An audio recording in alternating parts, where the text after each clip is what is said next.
We are Brightside Home Theater.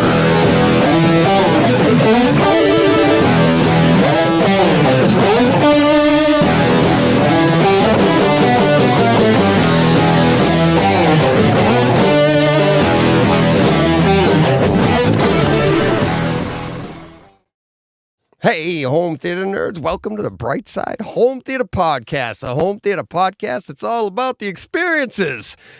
And Todd, how you doing, buddy? Todd Anderson from AV Nirvana, streaming live at AV Nirvana as well. So, how we doing, buddy? Things going well? Yeah, great. That was a neat opening. I love it. Oh, you've never seen my opening before? Oh, I've seen it, but not like this. Not behind the scenes. Exactly. Yeah. The sights, the sounds, the crackling noises. Oh, behind the scenes. Yeah. So I'm having some equipment issues today. It's all my fault that we are running late. It's nobody's Which is pretty much the story of my life. My wife would probably tell you. It's called technology. Nothing ever works right?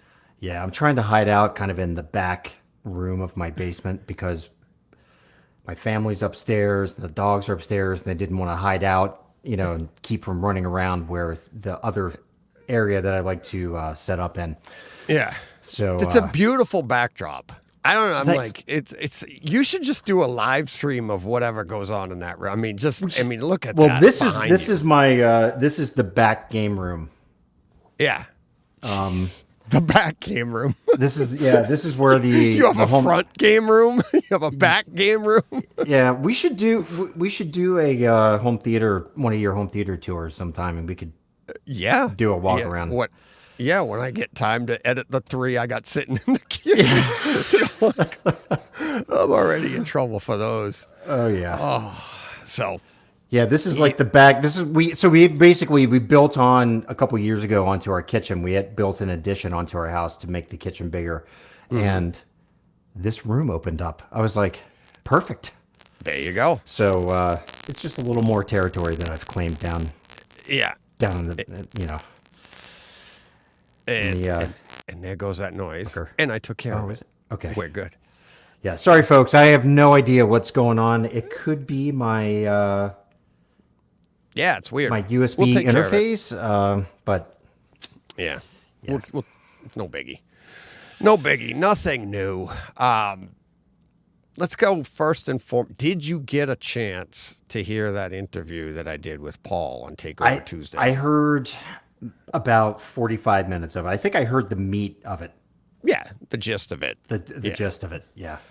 Yeah. So interesting. Well, what do you think?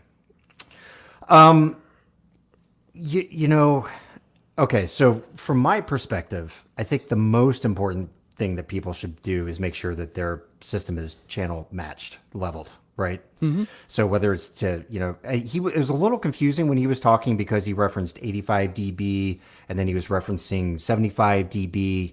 And he kind of mentioned, hey, your AVR is going to send out pink noise at 75 dB, which I believe is the THX standard, and that's why so many AVRs have 75 dB as your reference level. And 85 dB is the Dolby reference level, which is what they mix in studios. Right. So, I mean, yeah, like you were saying, you can listen at minus, what would be basically 6 dB off of reference, and it still sounds really good and really loud. Mm-hmm. And typically when I watch movies with my family, that's about where we settle. Mm-hmm. My processor is set at minus 30, which I believe is minus 30 off of 105, which would be 85 dB. Right. So that's typically where I land, is minus 30, and that's what's comfortable to me. It never sounds overly loud, but I don't have any problem backing it off either. Right. Yeah. And that's minus 30. That's not minus 30 off of like 0, off of reference. Yeah, it's that's just minus. the way. Yes. It's the way the processor works. Yeah. Right. Yes, exactly. Yeah, it's minus 30 off of what would be 105, which is the max, the peak, right? Right. So you're, for all intent, like you said, that's 85. So 85. Minus 30, it means reference level Correct. for all intents and purposes because Yeah. you're trying to get to that 85. Right. And when I watch on my own, that's usually where it lands. If it's ever harsh, I'll, or I'd say harsh, just too much for the ears, I'll back it off. Yeah. But my, like my wife does not like it at Right. minus 30. So, Well, or and at that's what- reference, so. Did you get to the part where we came up with the minus 6 where he was Yes. talking about, yeah. And it's like, it's the perception in the room, which that's what I found super interesting. I did too. It's interesting that you can't quantify it though in some way. Well, you can't because it's your brain interpreting everything it's taking in. Like, wow, the walls are really close to me right now, and I'm hearing this noise. So your brain is telling you something different than when the walls are really far away, and you hear the exact same volume of noise. Right. And it's just one of those things that, I mean, what are you going to do? You can't, like you said, you can't quantify it. Right. Because you can't prove what's in your head. Right. But they did the tests, blind tests with people, and they were like, oh, no, that's louder. And it was like, no, 85 dB is 85 dB. It's like, Right. And it's psychoacoustics. It's just. right. Well, here's the funny thing, though, DJ, and I don't know if you'll agree with this or not, but there's so many times when I've gone to the movie theater and it's just been way too loud, particularly IMAX films, where it's just so loud it's distorting. Yeah. And that's a hot button topic. We talked about that yesterday in the podcast. We talk about it all the time, like IMAX and stuff. And there it is. And but then that was kind of the idea of set Paul and I off as we heard another podcast talking about music, and people just like it loud. People do. And what I said to Steve yesterday in the podcast was, I was like, we're older now. Congratulations. Happy birthday. You just turned the big 5-0. So welcome to the club. Yep. But when we were younger, we drove around this way. I said to Steve, we drove around in our cars, cranked it up, and the neighbors could hear you coming from a mile away because we liked it loud. Yeah. And now all of a sudden we're in an IMAX theater and we're like, damn, that's too loud. And it's like, is it them or us? It's Well, like and it also outgrowing. could be duration. Music is typically shorter spurts. Not when I was driving. Yes. Oh, believe me, I've been there. I still am there sometimes. I know. But I mean, I think a lot of times in theaters, it's just you can hear the distortion. The speaker, whatever is going on, maybe the speakers are old and not operating properly anymore, or whatever it may be. They're just not, they just can't hack it. I mean, that's one of the reasons why the Dolby Cinema is so much fun to go to. But even the last Dolby Cinema movie I went to, which I believe was The Force Awakens, I think maybe that was the last one. It seemed like it could have been dialed back just a little bit for me. But like he said, they have a standard, right? Because they don't want movie theaters necessarily having that say in what they're going to do. So they don't want to ruin the presentation. So right.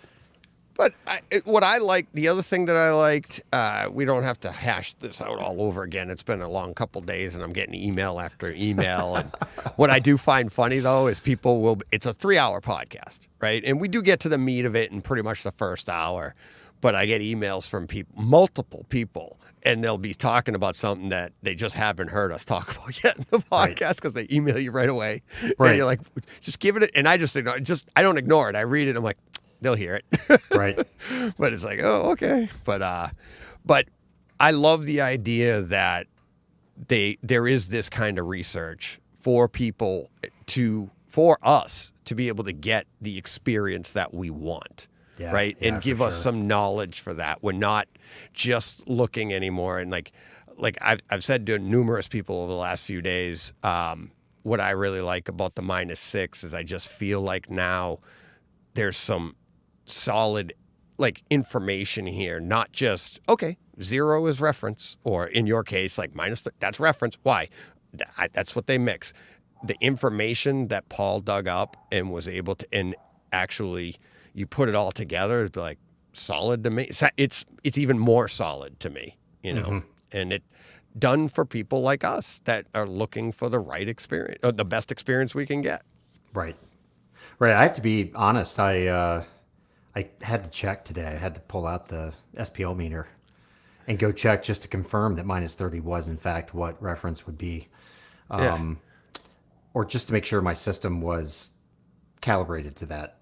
Because all of a sudden I was like, man, it doesn't sound overly loud. Because he was kind of like saying, people kind of grit their teeth and gut through it sometimes. And I've never really felt that way myself, but yeah, I don't feel that way at 0.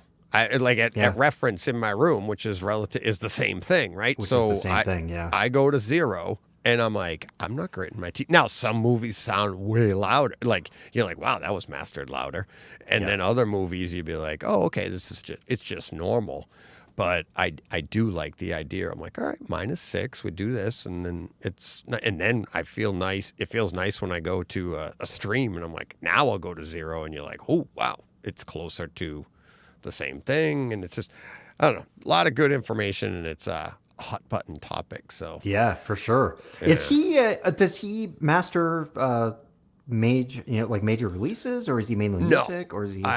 He's done everything. He's done everything. He's been in the industry for years. He's done, as he said, like movies, television, mostly music. He's in the middle of building a house with a studio in the basement.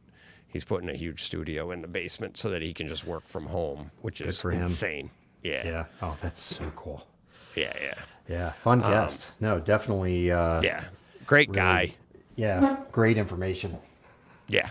Absolutely. So are you gonna personally stick with -6, or are you thinking about probably? Yeah.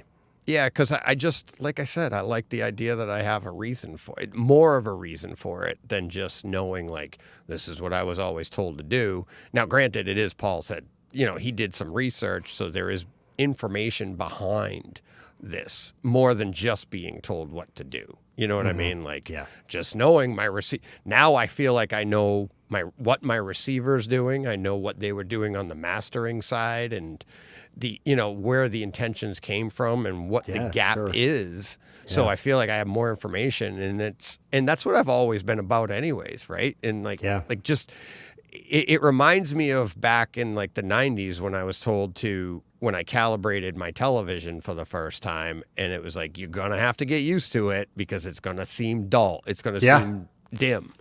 Which it does. Yeah. If you're not used, exactly. If you're not used to a calibrated television, and I was just talking to my friends yesterday on the 4th, and I'm like, I can come over and I can calibrate this up for you decently, because he goes, at night, he has the automatic settings on and stuff, and he goes, he loses all his black level detail at night because it just dims everything down, but it's just crushing after that. Right. And I go, oh, I could set it up. I go, you might not like it. You're going to be like, because he's got Vivid there on or whatever. And it's like, I go, you're going to feel like it's dim, but for critical viewing, I'd put it on whatever I calibrate it to, just do that. And he's like, sure. All right. But I've done that for people, and they're like, I don't like it. Can you make it brighter? Oh, totally. Yeah. Yeah, they want those crisp whites. It's just crisp whites that when you put a grayscale on it, it's crisp white from like 60 to 100. Right. Like one long rectangle of white. And you're like, what the hell happened there? I know. Yeah. So it's just on a little side tangent. We were on vacation on the Jersey Shore a couple weeks ago, and this house has just been renovated. So they had brand new TVs in this place. And we turned the TV on to watch a movie the first night we were there. And I was like, you guys are going to have to give me a couple minutes. I just couldn't take. Yeah. Interpolation was on. It was like in the vivid mode. It was everything that all of us would just cringe at. And yeah. So I just it doesn't take long. No. It doesn't take long. I use the Apple TV.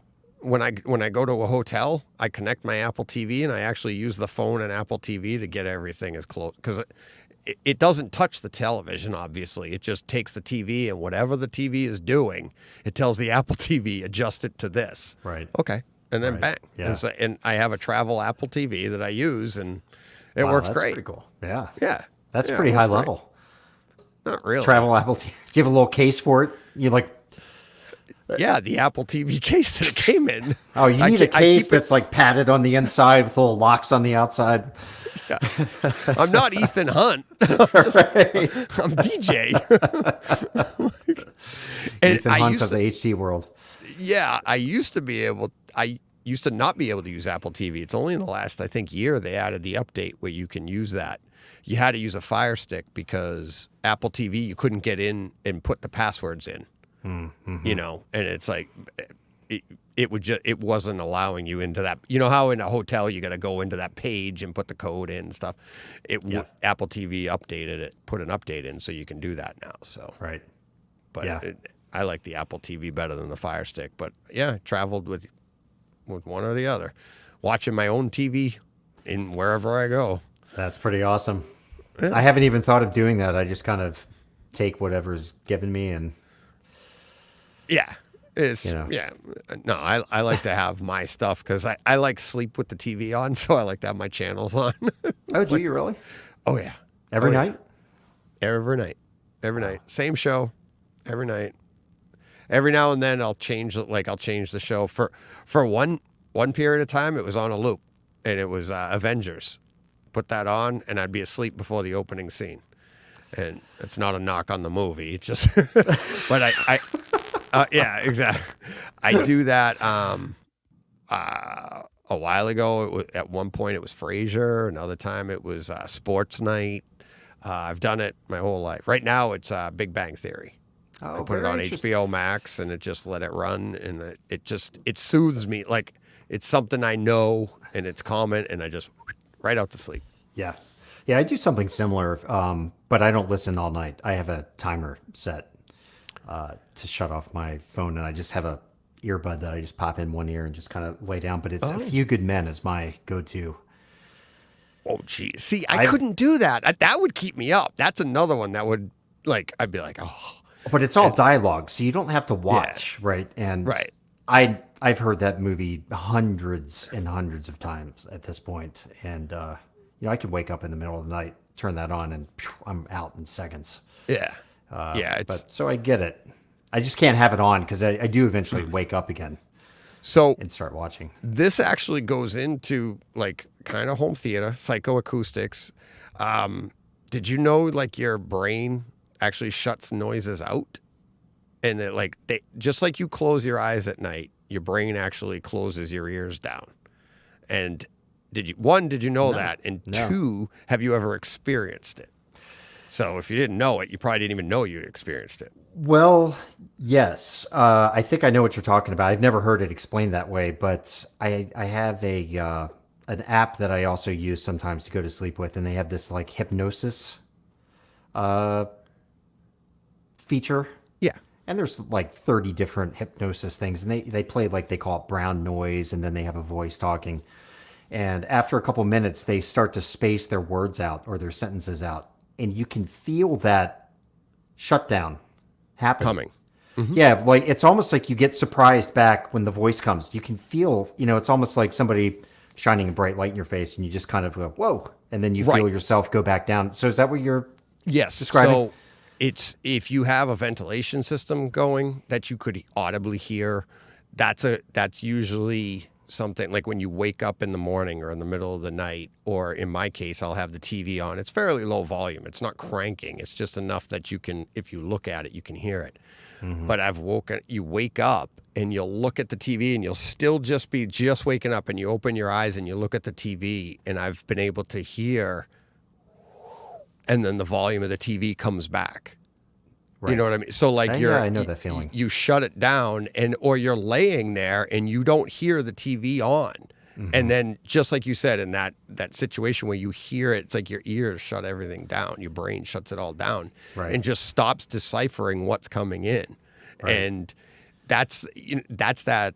I was psychoacoustic type stuff. There's so much stuff going on in there that it's so much interpretation that you're and then when you get into that reference stuff, I'm like, I love that stuff. I love learning all that, because it's not just, I was telling my wife earlier, and this gets into calibrating televisions, and my wife was looking at me and her eyes just glazed over. And I I've was like, seen that before. yeah, exactly. Yeah. And I was just like, I just love the idea of what we all take for granted is color. And when I learned about color in college, and luckily I never did drugs. Everybody around me was doing them, but I never did them. And this is one of those topics where it's like, sounds like you're on drugs, but all the colors around you, all it is the light reflecting, right? So you have the full spectrum of light. And I was telling her, like, this blue shirt, I'm like, all the colors are in the shirt. Like the light is going into the shirt. Right. Your eyes are just seeing the reflection of blue off of the shirt. I go, so for all intents and purposes, when you take our brains out of this, nothing has color. Everything's just nothing. Nothing's not anything. It's She a was little like, scary to think about it that way. You know, it's just so bizarre. It is. It is. Yeah. And then think of the perspective, we don't see the full spectrum, right? And then on top of that, how do I know, and I've said this before, I don't know, I think I've said it to you before. How do I know the color red I'm seeing is the color red you're seeing? Exactly. Because it's interpretation, right? So it's like, if we could literally switch brains, I'd be like, what happened to your color wheel, dude? Right? And it'd be like, but we all just know that when you pick the crayon up, that's red. But if I swap brains, what if I grabbed your crayon and before I read it, it actually looked blue? And I'm like, in your head, this is what you see as red? That's bizarre. Yeah. Isn't it? And wouldn't that explain favorite colors, why everybody has different favorite colors and different, it's like. It very well could. Yeah. Yeah. And you can't, and again, you can't quantify that. You can never prove that stuff. You can't cut my brain open and go, see, he saw red. It's like it's just interpretation. Oh man, it's making me feel a little uncomfortable, DJ. I have to be honest. All right, let's get back to home theater. That is to me. I love that part of home theater because that's what you get that into. Like that's our interpretation of the colors coming off the screen. That's what art is about. That's why, like. Have you seen John Wick 4? How amazing the color scheme is on that movie. It's incredible. I mean, it's well, first of all, I think I put on Twitter, I was like, this is reference all the way, that movie. Just so delicious for the eyes. Oh. Yeah. Wonderful. There's a scene in there where he's going into a church. I'm sure you know what it is. Oh, yeah. You remember it. I want to paint that. I want to do an oil painting of that and just hang it up. And most people that aren't, they come into the house, into my basement area and be like, oh, that's a nice painting. Oh, thank you. It's from John Wick. John Wick 4. John Wick 4, yeah. Body counts, 385. That's on the low side. Oh, we got a question here from Decibel Destroy. He did correct himself. I mean, Todd. But he says... Don. Yeah, does Don have a theater room? Yes. Yeah, he does. Don does. Would you like to describe your theater room for the people that might not know about your theater room? I don't know. I mean, is it even usable right now with that behemoth? Have you put that in yet? No, it's not in there yet. That's still sitting on the outside. That thing. We'll talk about that in a minute. That thing's insane. That made quite the entrance into the neighborhood. Lots of people, because it sat in my driveway for a couple hours. I ended up getting a couple passerbyers who are friends. One's my direct neighbor who's 76 years old. to help me move it. I'm like, what'd you say? Lay down. I'm going to slide this across you. I'm like, this. I really don't know if you want to be here for this, but yeah, that thing is it's a beast. Yeah. So yeah, that's going to take a little time. But yeah, it's a theater room's like 18 by 13 or 14 with like 8 or 9 foot ceilings. And it's got 7 bed layer channels, 8 ceiling channels, and 4 subs. 8 ceiling channels? I didn't know you went to 8. Yeah, it has 8. Last we were talking was 6. It has 8. But I think the way the processor that I have is running that, I think the front 2 pairs are matrixed together with an audio delay. I don't think that it actually processes out to 8 channels. But So are you still running? Are you running the Trinov or are you running your Storm? the Storm. You have a Storm. Trinov- But you did get a Trinov in for Yes, review. yeah, that's all boxed up, and I just Going need to back? finish up. Yeah, the review. Yeah. That was a fun piece of equipment. What'd you think of it? Like compare. I mean, your Storm's no slouch. They're kind of in the same market. No, would you get the which Trinov did you get? 16? The Altitude 16. 16. Yeah. Yep. Yeah, which it's a 16 channel processor, but it can be bumped up to 20. Okay. Internally, you can download something that allows it to output 4 more channels, which I didn't do. But it's, look, if you set that up and then you set up the Storm and you set up other, I mean, you couldn't just walk into a room and be like, that's the Trinov, that's the Storm, unless you really were keen to how the bass is being processed. Okay. I don't think that I could tell the difference. Right. So They're just both of them are really good. yeah. No, The take home for me though was the Trinov. The setup maybe was a little bit easier because their calibration system requires 1 measurement with that microphone. really. Which I have. Yeah, I don't have it here. I don't have it here with me, but That's what has it got? Like 4 heads on it or it something? looks like some it looks like alien. a torture device from Dune, Yeah. or something. Yeah. It's Yeah, just exactly. this really cool. Yeah, it has 4 microphones. Yeah, you just put that in your center Prime listening position and let it take over, and it calculates height and distance and like all kinds of really intense stuff. And then if you want to get into the weeds, the amount of tweaking that you can do then on the backside once you have that information in your processor is pretty intense, and it's all done there. Whereas Storm uses Dirac, which you have to be connected to the internet for. Okay. So anytime you want to, do any direct processing or remeasure or whatever, you have to connect to the internet, and it uploads, and then it churns away, and then it downloads. So, it's a little bit more time intensive. I still think the results are excellent. It's just different. So, aside from that, though, they both sound really good, and Yeah. I just, it's pretty high level stuff. And that Dolby Atmos feature of, now I'm forgetting the name of it, but it's the visualizer, Atmos visualizer.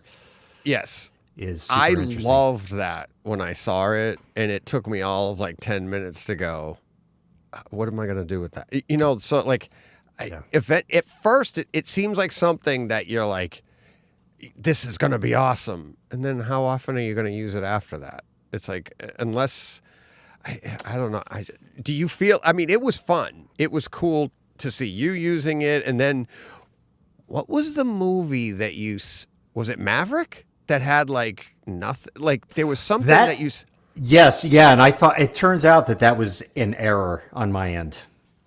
I think Maverick, somebody hit me up and said, hey, I am making a video. This guy, I believe he's over in Europe, hit me up privately. It was like, hey, I watched the video. We were comparing notes a little bit, and he was like, I saw that tweet about Maverick, but I have a different experience on my end. I went back and checked, and I don't know what had happened, but there must have been some sort of error in the system. Oh. It didn't do it right. So rest assured, your Maverick is safe. Yeah, but see, you know what I liked about that, though, was the fact that we wouldn't say that it held to be true and it wasn't some, a glitch. Mm-hmm. You could still get a great experience, right? It's like you don't need Atmos or DTSX to get a fantastic experience. You can get it with just talk to Christopher Nolan, you really can. It's, the one thing that I did like about it, especially with that movie Devotion. Yeah. I haven't seen that yet, but I've heard great things about the home theater experience.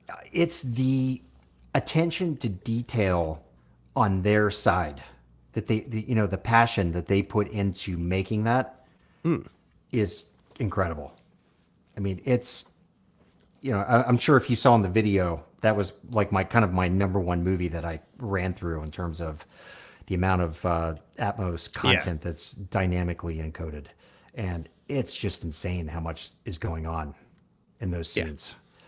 So I have an appreciation from that regard.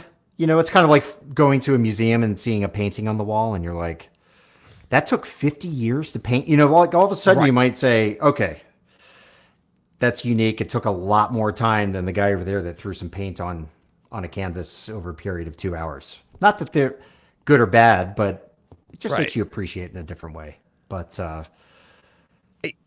that's what I love that about that, like the stuff that we're doing, that like, just because this is what we like to do, we build these theaters and then this comes, then we get to meet people and talk about it. But there was something there that we wanted to build a theater or recreate what we had at the theaters.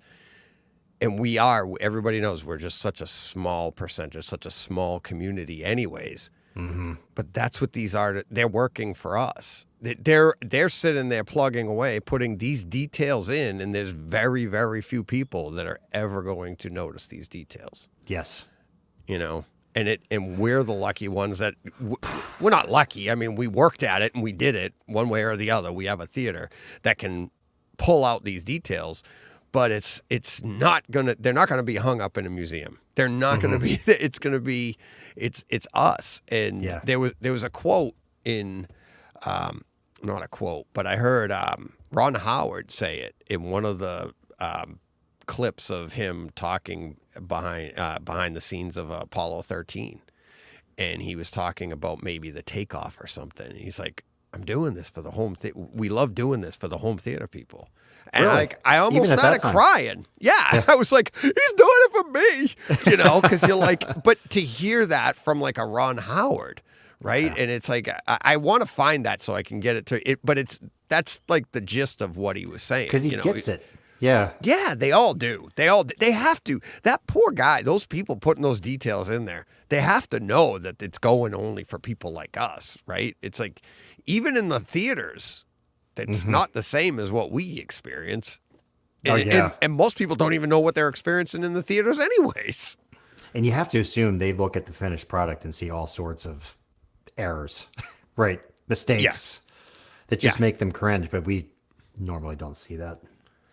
But, I see SRW 1000. I believe that is Scott from the forum, says that we are in a golden age of home theater. I totally agree, and they did hit it out of the park with John Wick.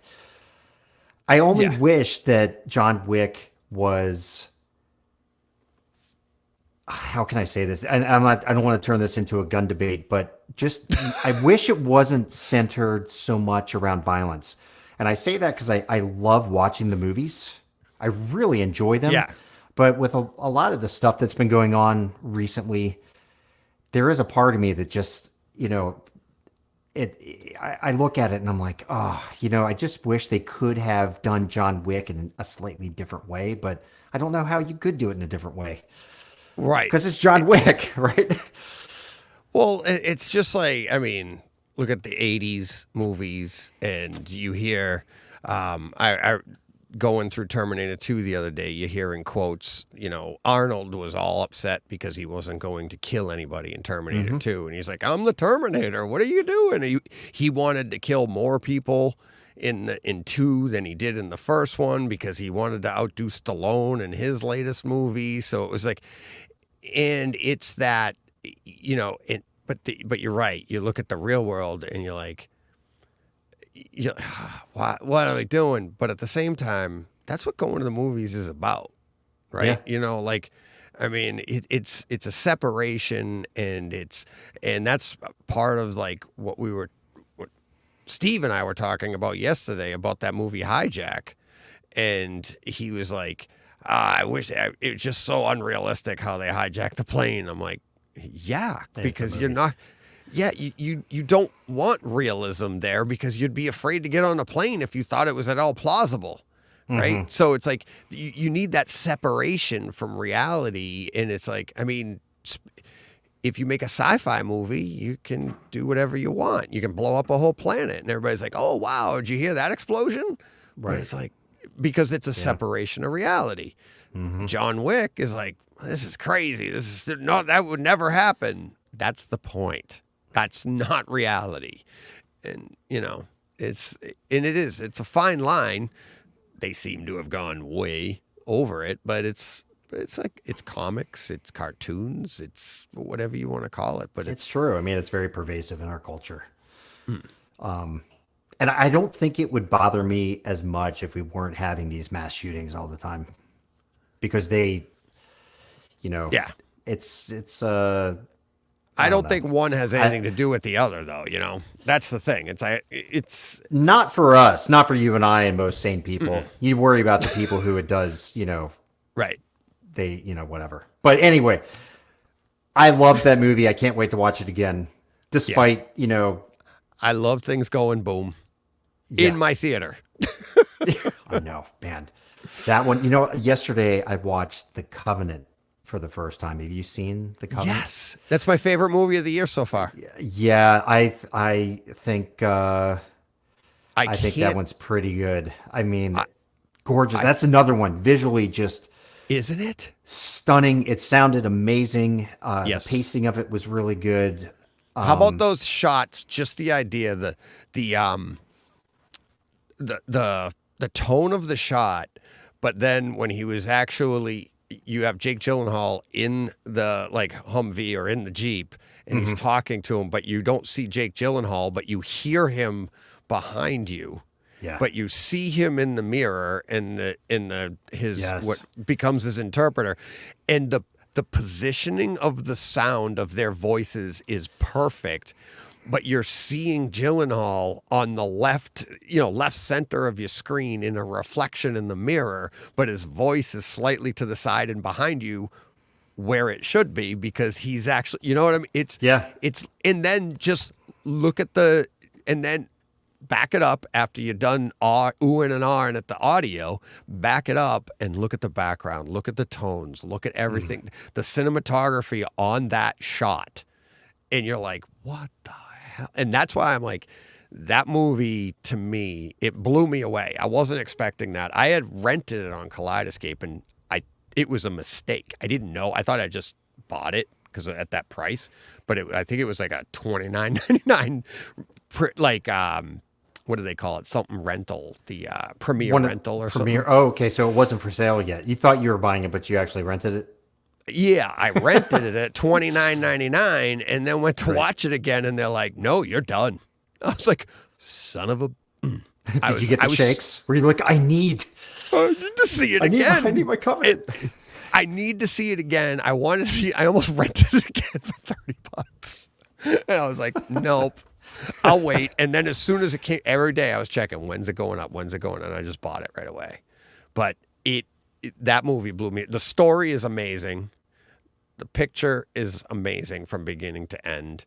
And then the audio. And I'm like, I was trying to think of another movie that I would put ahead of it this year, and I can't. Not yet, anyways. No. Yeah. No, I agree. When did Wick get released? Was that was earlier Wick came this out year. in March. Yeah. It came out in March, and then it obviously just came out in 4K and stuff on disc recently. Right. Okay. That's not the one I'm thinking of then. Let me see. What did I watch? Sisu. Yep. Saw that too. That one I did not. You like that? I didn't like it as much as Steve thinks he jokes, but he's like, that's movie of the year. But Sisu's actually 2022. But yeah, that I liked it, but it's a crazy horror movie type. John Wick meets, the Nazis. I thought it was a little like it was like a poor man's Tarantino. Yeah. Film. I don't know. There was something about it where I was kind of like, I've seen this before. It's kind of Inglorious Bastards-ish, but not as, the dialogue just wasn't nearly as convincing. I know Michael Scott, our reviewer, Yep. on the site, loved it. He thought it was his movie of the year. So Really? who am I to say? Yeah, for whatever Yeah. reason, I just kind of I watched it. I was like, oh, there was a couple scenes that I enjoyed, but in general, it was not doing it for me. So Yeah, it's not like I don't put it up there with Covenant because like it's just two completely different movies. Covenant is actually like based in reality. It's it's actually a good story. It's like, I mean, it's actually, when you watch it, it's two different movies, right? You have the first hour and then the last hour, and you're engrossed throughout. But Sisu's just like, okay, I think what's it, an hour and a half long, something like that. And really it's just short. Yeah. And it's just insanely ridiculous, and just ridiculous. Gory. Throwing landmines and it's Jumping on the side of a plane or whatever. yeah, when he was hanging off the back of the plane Yeah. with his was it a sledgehammer or an axe or something that he had? I mean, Yeah. Yeah. so It's entertaining. It I was hoping for more out of that one. Yeah, well, I wasn't. Pretty much what I expected. I was like, oh, okay. It's an artistic take on something. Yeah. I don't know. But yeah, let's that behemoth in your driveway. Let's tell everybody about that. When do we get to hear about? When's that going in? And tell everybody what it is. Well, it's okay. So it's a infrasonic subwoofer made by a company called Ascendo. They're a German manufacturer, and it has a 30. They have 4 different models that they make, and I have to say, Bigger and biggest. yeah, exactly. This particular model, the Sutherland AV Marketing Group, Todd Sutherland has been instrumental in helping get this over. He's the distributor in North America for Ascendo, so shout out to Todd. He's been a lot of fun to work with. But they shipped this thing out. It's got a 32-inch driver, so it's big. It's a big. I think the let's see, the cabinet is 47 inches high.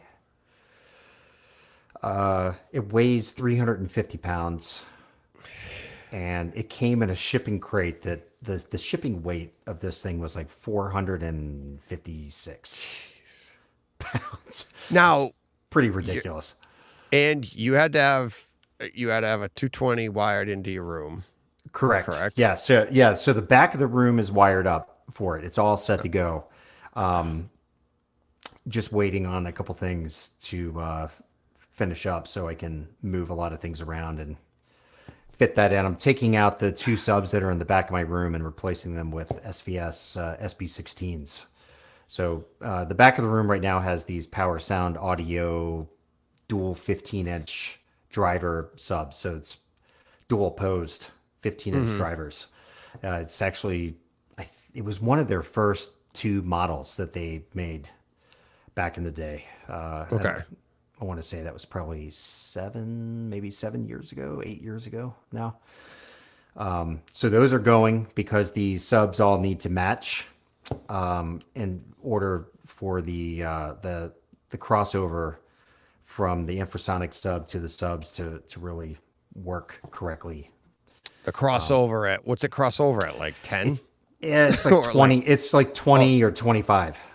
Oh, okay. So it crosses over that high, and Yep. and it takes everything down. I've heard.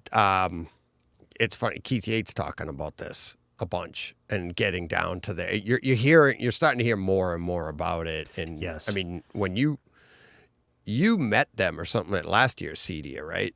Something I like that. did, Wasn't yeah, that and I where you had him met on a live episode. Yeah. AV Nirvana Live last year, I think it was. But yeah, I went to a showroom in Dallas that had a Keith Yates designed demo room in it. It wasn't built from the ground up, Keith Yates, but he came and retrofitted a room that was already there and made it into his own space. So, yeah. So infrasonics are starting to become a thing. And I guess we'll find out if it's worth it or not. I think it's going to be. I think it is. It's one of those. It's just another piece of the puzzle that you're like, all right. When you hear people talk about it, and it's, I mean, for guys like myself and you, if you didn't have this one here, but it's like we're probably 10 years away from this being. It could be. You know what I mean? 10. It's one of those things that's going to be crazy expensive, ridiculous. The technology will change. They'll probably be able to do it in a different way. Maybe not as.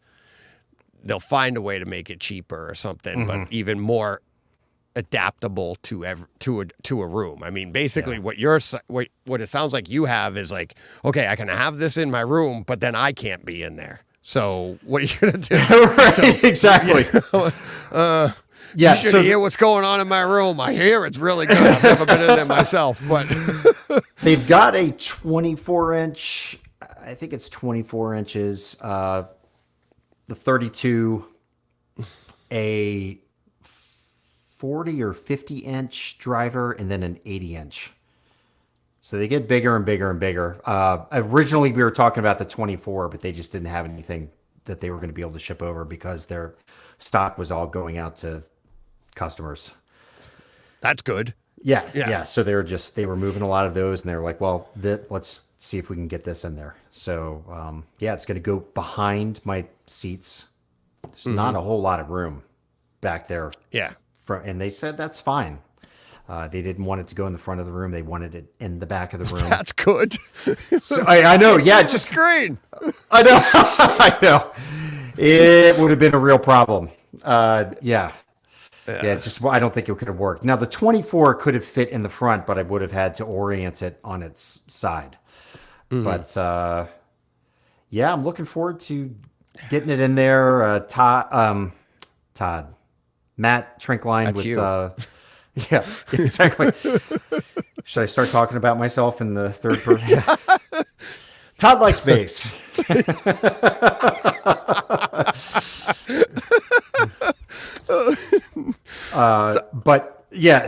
Matt Trinkline and the owner of Ascendo are both going to hop online with me on a live call, and we're going to integrate it together. So, I have to bring in some people who know what they're doing. Yeah. And Matt is just a tremendous, knowledgeable guy. You'll probably meet him at CEDIA. He's always there with the Storm Group. He was at Wisdom Audio before being with Storm Audio, and he does all of their remote calibrations and everything. He's really, really smart guy. And Jeffrey, who owns Ascendo, is going to have to be on there to kind of help Matt talk through some of the specs for setting this up. So it's going to be interesting. I hope it sounds incredible. And then we'll take off with some bass hunter stuff with that. Yeah. That's in a lot of what I'm hearing about it is it's not going to sound incredible. It's going to feel incredible. It's going to feel, because everything you're getting is below human hearing, but it takes your room to another, like it's the feel that you're going to get that. And there are tracks that have that, like listening to, Keith Yates talk about it. And more important, it was actually, I can't remember what the gentleman's name was that does their installs and stuff. And but they're referencing different movies that have like 5 hertz in the track. And they're correct. Like, oh yeah, you get to this and you put this track on and blah, blah, blah. And I'm like, oh man. And I love that stuff. It's like, I don't have it in my room. It doesn't make me want to run to my room and go, no, because there's nothing there. I'm not getting it. But sure. it is still like the future, whatever, potentially can be coming someday, Sure. And we're going to do some educational stuff with Ascendo. Because they basically were saying, look, even if your subs are rated down to 16, by the time your sub is getting down there, there's a lot of distortion. There's a lot of things that are muddying up because the speaker just can't handle it as competently as it's handling 30 and 40 hertz and things. So this guy is supposedly able to handle all of that without introducing distortion and things like that. So we'll see if the lower end of the 20s is even cleaner. I don't know. Yeah, I just hope I never hear this thing on full blast, because it will just blow my house down, literally. Well, I was also hearing that but I'm also hearing the power draw too. That it's like it can only take like for certain scenes, they can only get down so low. Even the audio being delivered to it when they're mastering this stuff, they know it's like it wouldn't be able to draw enough power if you made it last too long, or if it had to do too much work. It would actually it would just die out. It would, you know what I mean? It's kind of like what you were saying about the subs getting to 16 hertz. This thing doesn't have a problem at that end. It's actually getting the power to it to be able to move that. And it's right. There's so much that goes into these things that when you're into those high-end theaters, they're like, yeah, we've got multiple lines of electricity. You know, it's crazy. It's nuts. Yeah, so they had said, look, you can do this off a 110 line, but we really want you to go 220, which luckily after our renovation, we had a 220 line that was down here. You can't see, but right over here is a doorway into my workshop. And this line was just dangling and tied up. It was tied off in a box, but it was just dangling down behind this shelving. And I had my electrician, this awesome guy that lives about 2 minutes away from me. He's done a ton of work down in my home theater for me. I called him up and I'm like, I need you to come look at this. And he was able to run that with very minimal cutting of walls and stuff to the back of my theater room. So this thing has a 6,000 watt amp on it. Jesus. I mean, that's just crazy to think. Your pinball machines are gonna dim. The whole neighborhood's like, yeah, it'd be like from Christmas Vacation. Like, oh, Todd's watching Interstellar again. Right. Oh yeah, I mean that's one of them that I want to definitely investigate and see what's going on. But it's going to be exciting. You know, I've tried to explain to my wife that it's all going to be calibrated in a way that this thing is not going to blow you away when it's on. Right. It's kind of like a Ferrari where you're going 25 miles an hour most of the time. But yeah. You know. Yeah, but when you want to goose it, it's going to goose it for you. It's going to hit that low. It's actually just going to fill in. Your room isn't going to get any louder. It's not like you're going to be like, you know, from the, you know, what is it, Max L commercial. It's nothing like that. It's just all of a sudden you're going to be like, wow, there's a little something extra here that I'm feeling that I never felt before. That's the plan. Yeah, the plan is not to have walls crack, foundation crack. That could happen. You might hear rattles you never heard before. That's exactly right. You know? Yeah, I'm sure, because I do not have a room within a room type of situation. You may. I might have a house on top of myself. Mike, right? Explaining to the wife is always the fun part, right? It is. Sorry, honey. I don't know about you guys. Like you were saying earlier, where the eyes just kind of gloss over. I mean, my wife doesn't really want to talk about home theater stuff to that level. No, definitely not. The only time it was like early on for me anyways, was just the money, right? And it was, what are you spending on and what did you get now? And you learn early on, it's like, if I can just get it into the house and into the rack, she won't even know. And by the time she notices, if she notices, oh, I've had that a while. Like, right. Oh, okay. Yep. So if we've had it a while, we survived the purchase. Right. You know, not like, I didn't tell you we couldn't eat this week. I didn't say anything like that. Right. We've had it a while. And You're at the a while food might bank. have been 3 hours. Right. Yeah. But, yeah. I mean, I would never. Well, let me take that back. I'll never say never, but this is not something that I would probably have purchased on my own just to play around with. Just because the price, it's like $37,000, I think. Yeah, it's pretty up there. So yeah, for a few hertz. Yeah, I don't know. That's what I'm really curious to see. Like, what do you get out of it? If you have soggy pant legs, it's going to dry them for you. That's about it. Right. It's like, oh. It's going to look either absolutely incredible or absolutely ridiculous in the back. Ridiculously incredible. Let's go with Yeah, that. I think so. I can't wait. I can't. Yeah. When's the time on that? When do you think it's going to be installed? Hopefully by mid-July. Oh, a You couple know, weeks. Yeah. Yeah, I'm hoping that it's going to be sooner than later. But a lot of it depends on when Matt is going to be free. Yeah. So he's a busy guy. Yeah, I'm looking forward to that. That's gonna be fun. How long are you keeping it for, or are you keeping this thing? Well, it's here on a long-term loan. Just because of the size of it, really? Yeah, I don't know. I think we'll run it as long as it's producing useful content. Yeah. Keep making that content. Keep it running. Yeah, no, I think it's really awesome that they wanted to do this. Yeah. They reached out to me. They saw the Base Top hunters. Gun base hunters, and Jeffrey, the owner of Ascendo, reached out to me and said, "Hey, do you want to have a chat?" I was like, "Sure." And we had met before, Yeah.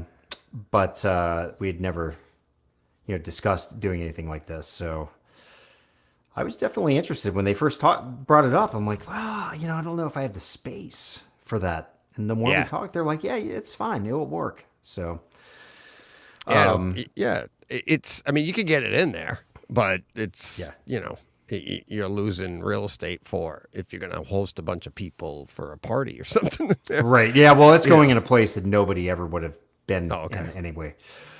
So here's a fun little backstory on this thing, and I think I maybe had told you this, but so it's made over in Germany, and they shipped it over here. And when it got here to New York City, they had it at Sutherland Marketing's northeastern distributor area, like in Connecticut or something like that. Whoever was delivering it from the ship to their warehouse dropped it too fast, and the feet drove up through the bottom of the cabinet. That's how heavy this thing is. Yeah. So this has actually been in the U.S. since like January. Yeah. And they were like, okay, we need to figure out how we're going to repair this. And I was, they talked about all these different ideas. I was like, whatever you guys got to do, you got to do. And so what they ended up doing is putting this really nicely finished board affixed to the bottom. It's all drilled and glued, and they did all this testing. The thing is airtight. It's as good as new. It just doesn't have the little peg feet on the bottom. You can't even tell, honestly, if you walked in the room and saw it right now. You wouldn't say like, oh, it looks like they repaired it. It looks like it's seamless. I mean, they painted it and did everything they needed to do to fix it. But, I mean, that's pretty intense. When they told me the feet drove up through the bottom of it, that's when I looked up the weight. I was like, oh, well, no wonder. Yeah, when you set down 350 pounds fast, it's going to... Quickly. Yeah. It's going to... That's a lot. Yeah. Yeah, somebody screwed up. Oops. Well, But, it could have been as simple as a fork truck or something. The pinch truck didn't know if whatever they were moving it with, and it just, boop, it's not good. Not good. And it's not something you can just send to your local like hi-fi shop to get repaired. No, I mean, it's so true. Oh, I wish you could feel the surround on the driver. It is this thick, I mean, when you touch the driver and try and push it, you can't move it. It's so rigid. The rubber I wouldn't on it. even try. Why did you? I can't believe you did. I'd be afraid. Like, I don't want to damage it. It's like an attractive nuisance. You're just like, do I touch it? Okay, I'll touch it. And I just wanted to see if that rubber was loose and the driver had a little give, but no, that thing is, it What almost if you put feels. your finger through it. Oh my God, I'm telling you, this thing, the driver is so rock solid, and that rubber surround, the rubber's got to be that. Oh, yeah. I mean, it's crazy. So I'm sure when this thing really gets moving, if somebody pushes it hard, it's got to be able to. I mean, the motor on the back end, the magnet's got to weigh 150 pounds. It's gonna be dancing across your room. I haven't thought about that. I wonder if you know, if Like, without this is great. It's hitting the back of your seat. just blows through the back wall. Catch that. Oh, it's classic. Yeah, I mean, so here's what happened. Do you want to keep talking about this, or do you want to? Yes. Okay, yes. so it came. Why would we not want to talk about something like nobody I know has? Yes, I want to keep talking about it. So it was like R&L carriers or whoever it was. They brought it, and I hear the truck it had like the lift on the back. You know, the guy's bringing it down, and luckily he had a motorized lift. What are those things called? Dolly jacks. Pallet jack. It's motorized pallet jack. Truck. Yeah. Yeah. So it had a little motorized electric, you know, movement mechanism. So he was able to kind of get it uphill and get it onto the driveway. And he got it up and he like set it down. He's like, "What the hell is this?" I was like, "Oh, it's a subwoofer." His eyes. He was like, a what? A subwoofer? That actually, I remember back in the 90s when I first started it, and you heard the word subwoofer, and you're like, that's just big. That's like, you know, you got Velodyne, it was something, especially the tech back then. It was, they hadn't even come up with the little cubes yet or anything. It was just, you just knew big, and it's subwoofer to you meant huge. Yeah. Doesn't that feel like an inadequate term for this? Like, it's like Totally. Subwoofer sounds like, yeah, that actually this is a subwoofer over here. This is the woofer over here. Yeah, this is like, just, you know, I guess infrasonic is the right way to go with it. But yeah, I mean, you saw the photograph of it with the SVS SP16 sitting next to it. They look like little cubes. It's almost silly. You texted me the pictures in your driveway too, and it was like, it's like the box was as tall as my Ford Expedition. That's what I said. I'm like, the white Expedition. I was like, I know. It made it look like an Explorer. It's as tall as the Expedition. It was just huge. Yeah. So I was sitting there looking at it like, okay, because we were getting ready to leave on vacation, and like, put a tarp on it. I was like, what do I do with this thing? I really wanted to get it inside. I didn't want to put it into our garage. So that's when my older neighbor came over. He wanted to help, and I'm like, I mean, I love the help, but I just was more worried about him. I didn't want him to get hurt. Yeah. But what I ended up doing was I tipped, because I got a lot of experience moving heavy stuff around. These machines behind me are anywhere from 280 to 350 pounds each. So, you get used to getting creative with using your body weight and stuff. Mm-hmm. And essentially they had the sub was on a pallet. A thick kind of styrofoam pad was drilled into the pallet. Okay, screwed into the pallet, affixed to the pallet. And the sub was sitting on top of that. And then the box was slid down over top of the sub, and that had padding on the inside. So I instantly clipped the straps. I didn't realize that the box, right? Yeah. So all of a sudden, the metal straps. Yeah. Yeah, I clipped those banded off together. Yep.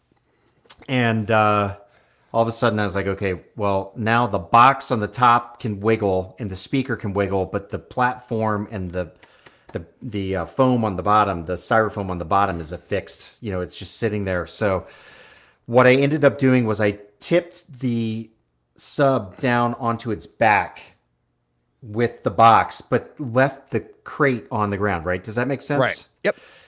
And then we moved the crate and then put some cardboard down the ground and then lifted the sub back up on top of the cardboard. And that allowed me to get my Escalera. It's this motorized dolly that I have that has these special attachments called the big wheels, which really came in handy. It allowed me to get that under there and get it strapped onto the dolly. So then we basically had the sub with the box, still protecting it, strapped on to the dolly. And then luckily another guy walked by. He'd just finished working out or something. He was like, "You guys need help?" I was like, yes. The 76-year-old guy's under it. No, we're good. Right. So, and what you can't see is my house. You know, we have our house, and then our yard goes down. Yeah. And you can either go down a hill that's paved, or you can go down some grass and mulch around to the back of our house with doors into the basement. So you have a walk-in basement. Yeah, a so we walk-out took basement in the back. a walk-out basement. Yeah, and the doors, because of these games, when we renovated our Double house, I doors. had to put double doors in because it used to be a single door, and that was a total nightmare getting games in and out because we're talking about like very little tolerance. Yeah. So we got it down the grassy side in the mulch, and that really helped slow it down and keep it under control. And then the escalator was able to walk it up the steps into the basement. So it wasn't that bad once I figured out that we're going to get this down, get the pallet off of it and all that stuff. Yeah. And then we got it into the house, and they all left, and I went away on vacation. When I came home, I took the top of it. Actually, maybe I took the top of it off before I left, but I quickly realized that it was so big that when I lifted the box up, it hit the ceiling. So I had to tilt the whole speaker again and lift the box off and then get the speaker. I did that all by myself. I was like, I was not going to call my wife down and say, hey, I need some help. Yeah. And then it's just kind of sat there since, just waiting patiently. But it's pretty intimidating. I bet. And so how do you, I've talked to you about this before, but how do you like maintain calmness? You get all of these pieces in, that's sitting there, and it's like, I'd be like, I just be bugging out. I don't know how. I can't do. I admire what you do, all the reviews you do, the equipment you get in, and then it has to go back out. And it's like, how do you maintain like a levelness of being like? I mean, you have your system, but you're going to add this, and whenever it is, it's going away someday. Someday, yeah. And then. How do you do that? How do you manage that? It's this part of it is just the stress, at least for me, of the things that I haven't done yet. You know, I have a whole bunch of equipment waiting. So it's I think about that and the new stuff that comes. It's very easy to just mentally just put that aside and forget about it. Yeah. So that's kind of how it goes. You know, right now I'm thinking about HDMI cables. I've got thousands of dollars of cables the company have sent me that I'm, getting ready to start filming all of those episodes and getting that stuff ready to go. And I've got some headphones and the brand new LX805 Pioneer Elite receiver is getting ready to get installed here. So, it's just kind of like my head just is thinking about that and how I'm going to work that into my days of also covering the industry and taking care of emails and website stuff. And it's a lot. It takes a lot of time to manage, to juggle all these things, and then still be able to enjoy movies. It's tough to sometimes. Yeah. I know. You say it all the time to us. You'll be like, how do you I saw you just said it recently to Steve. Like, I don't get to watch what you like. Steve watches a lot. Right. And it's like watches a lot. Hats off to him. And it's different. But hats off to you because you're doing the work so that other people don't have to. We could just read your efforts and then we don't have to do that. We can just watch the content or listen to headphones. But you're doing all that work. But then you still do have a theater and you still do enjoy movies. Yeah, I love it. Yeah. I know you do. And I love it. It's amazing you can do the two. I could never do it. We've talked to, I'm like, I don't want to do reviews. I like doing what I do. I'll talk about the experience and because that's what I am a love to little do. jealous of that. I mean, but I also kind of work by my own clock. I'm sure some of my good PR friends out there would tell you that there's times where they get a little frustrated where they're like, hey, let's pick it up a little bit. But just for my own sanity, I just that's how I am. I just kind of plod along and get her done. I wish I had more time to give to it, but I don't. So that's, you know, and also DJ, it's baseball season. So I watch baseball, you know, a lot of my movie watching during baseball season just nosedives because I'm watching games every day. Yeah. So that's my priority. When I sit down at night, if I have an hour and a half, I turn on the O's. That's my, you know, my go-to thing. So, you know, that ends around usually in September, but hopefully in October this year. And Yeah, we were sometimes done a week it's ago. July. What's that? Yeah, we were done a week ago. You guys sucks. Actually, I don't follow it like I used to. I was just saying this the other day to my buddies. I'm like, I'm hoping that when my house is done and I'm done with any extracurricular stuff I'm doing, maybe a year from now, I'll be able to watch baseball. We were actually talking about soccer and stuff and being like, I love soccer. I played soccer. But to me, it's never been one on TV because I don't have that kind of time to just relax and do. I'm like, oh, got stuff to do, and I'm hoping to get to that point. And baseball's like that. Baseball's like you could sit down, you relax. It's like, and I know I said this to you before, but you can nod off. You wake up, you really didn't miss much. You know, like, oh, okay, there's a score, and you just keep on going. And it's like I loved it when my kids were really little, and I was stuck and had to watch them. I could keep an eye on them and enjoy the game and relax at the same time, and I just haven't been able to do that. Yeah. Yeah, for me, it's just this soap opera that builds every day because I, you know, watch so intently. I study stats. Like I spend a lot of time on baseball, studying up everything. And, you know, I just get to know the players and their tendencies and their flaws. I don't really like reading articles written about games and things because the article's already in me. I already know the storyline because I'm watching every single day. So for me, every day when it's getting close to game time, I'm like, oh, I wonder I wonder how so-and-so is going to respond. You know, they've been down for the last couple of weeks. You know, they've been having some trouble with, you know, 2-strike swings. And like, you know, it's just, I get really deep into the weeds to the point where when I can't see a game, I get really agitated. It's really sad. Yeah. Are they playing right now? What are you doing? They're playing the Yankees. They're playing the Yankees tonight, but I'm okay taking a little break because they're on a little bit of they've lost 6 out of their last 7. But they're still hanging on to second place in the division. They're still leading the wild card, but I think they're just going through some growing pains. They're young, very young team. So just, you know, but I've been there. I did all that with hockey years ago. I was big into that, and same thing. Can't miss a game. Can't do, and you just. I had to step away. I just got too emotional about everything, and it's like, you know, it's hard because you get so invested, and then when things don't go right, you're like, "Argh," and then you're like, and you get nervous. It can be things very aren't gonna go frustrating. right. Yeah, I know. Yeah, I mean, well, you're an athlete also, so you know you can internalize it, right? Because you know what is probably going through the players' heads. Well, at least what you hope. Probably they're thinking about, like, what am I going to eat for dinner? You know? Well, Are you able to sleep in tomorrow? Well, that was like one of the things about Manny Ramirez when he was here. And people used to get so frustrated because he'd be like, you know, he'd hit it and it'd be, the second baseman would bobble it, and they'd be like, if he just hustled down the line, he might have been safe. And like, look at him, and he's just like, oh, well, I screwed up. And he doesn't even care, right? Oh, yeah. He's like, or Manny I think it being was like, Manny. Yeah.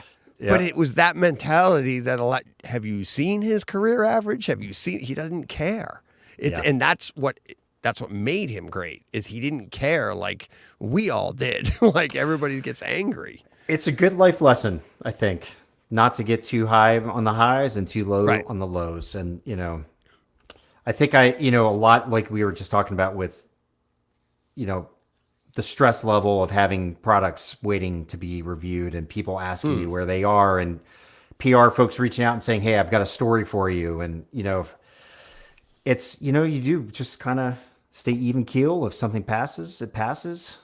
You know, if a month goes by and you still haven't gotten to something, what can you do? Yeah. You know, you can't. Yeah. That's what I'm learning. And it's because like I get so excited to take stuff on, and like we were saying about doing, HT tours, and I'm like, and I got to get to it, but at the same time, you got to be. It's like I just can't. I gotta get stuff done, and when I get to it, I'll get to it, and it's you just gotta pace yourself. It's not like I'm not doing anything. Yeah, yeah, exactly. One thing I did want to talk to you about, and this is something that's been kind of not bugging me, but let's and you don't even know what this is yet. You saw it in the note, but I'm a little nervous. Yeah, no. I think it'll be a good discussion. Speaking of Keith Yates and the types of theaters that he does, right? And it's like, I mean, he's achieving what he perceives as perfection. That's what they're going for. Yeah. And there are some detractors. They think that it's crazy, and it's like he won't even talk about anything under whatever or this and that. But listening to the specs, listening to what they're going for, and the perfection that they're trying to drive, and every single little detail that actually matters. And then when you think about it, they're still talking about the same content we're talking about, right? They're still talking about like a 4K Blu-ray or a Kaleidescape or something, right? They're not getting some special cut.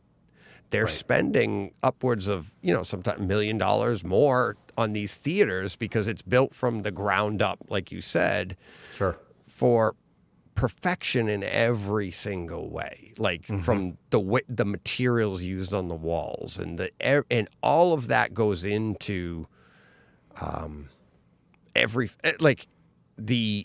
the experience that they're trying to provide. And that's what I love hearing when you hear them talk about it and stuff, and the experience that they're trying to provide. And it's all about that.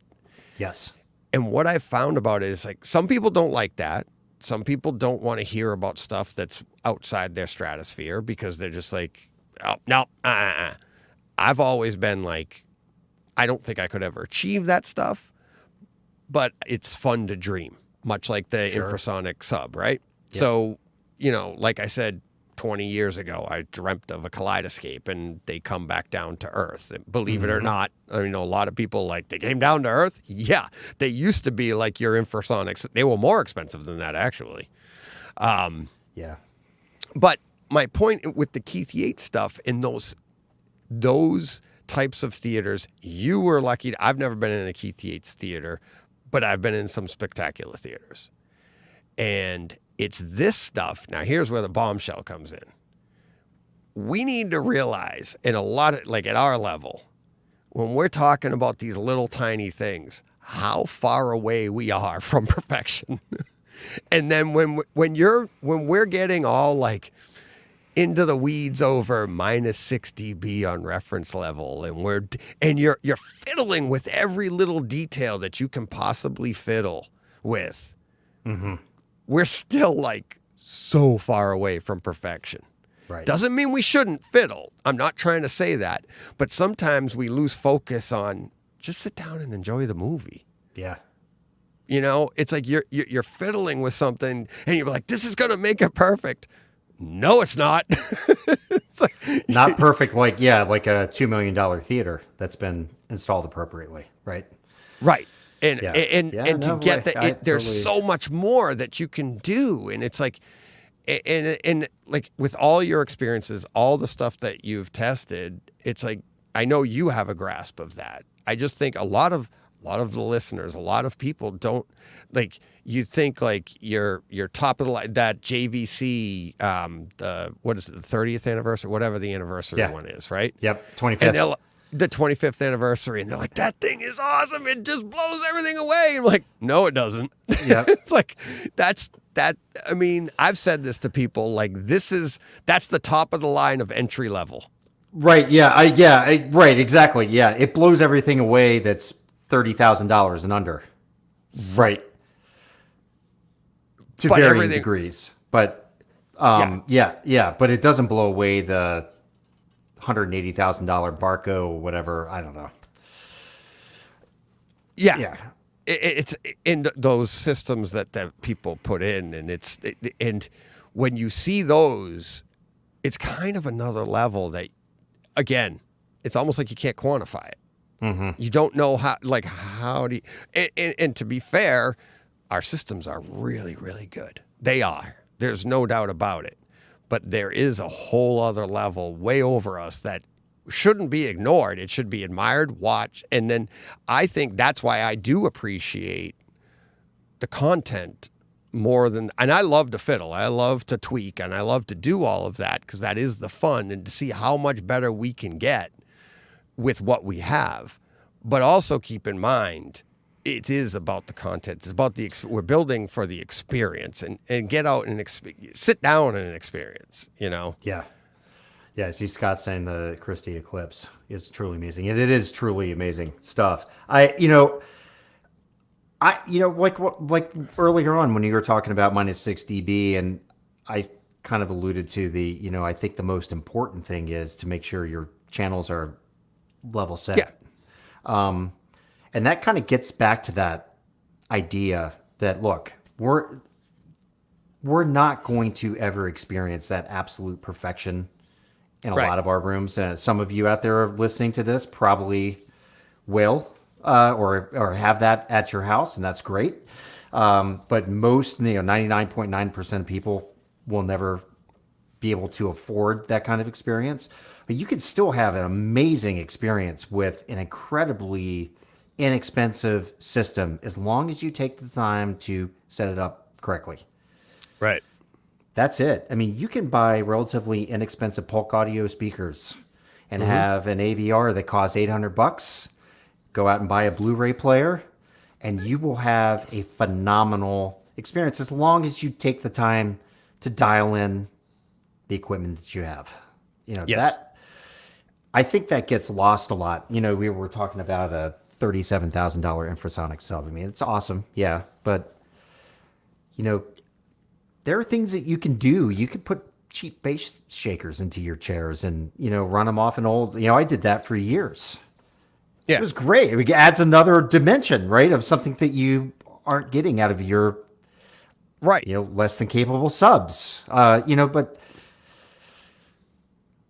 I don't know. So what was your question? It's not really a question. It's this. It's the discussion. It's the idea of, and what I tell people when they're new into home theater, it's like experience the different stuff and start with, like you said, in the Polk audios or whatever. Just start with something, and then because you don't know what you don't know yet, and but then even when you get to a level, like I've been doing this for over 30 years, and it's like, just keep in mind that I'm never going to get there. Doesn't mean the fun's over. It means that it's like, sit down, enjoy, and then start to, or try to take in that content and enjoy it for what it is, because that's what this is all here for. It's like we're doing it for that content. And I think that you go in the forums, and that's why I started this podcast. It was, most of the home theater stuff is all talking about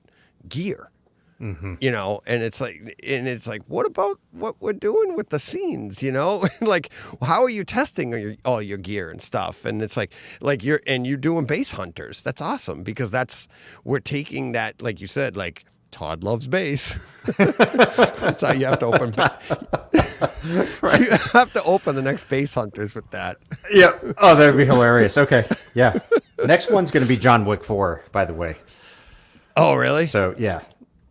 Yeah, I'm thinking about dragging the equipment out tomorrow and getting that in Covenant. Yeah.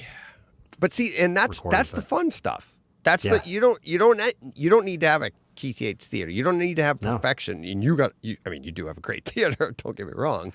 But I like it, but I know it has flaws. But most of us have theaters with flaws. We all do. And that's how, and that to me is part of the fun too. There was oh man, I forget who the director was.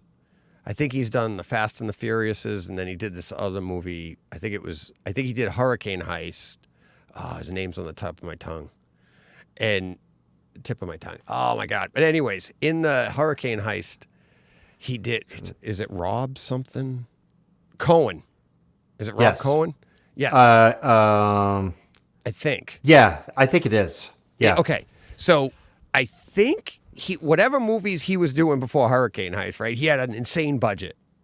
Okay. And he's like, they were like, yeah, I need 2 cranes for this shot. I got to get a crane coming in here. We're going to come down here. The explosives are going to, we're doing this. And they're like, all right, I need a 3rd crane. They're like, get the 3rd crane in here. Blah, blah, the studio, this.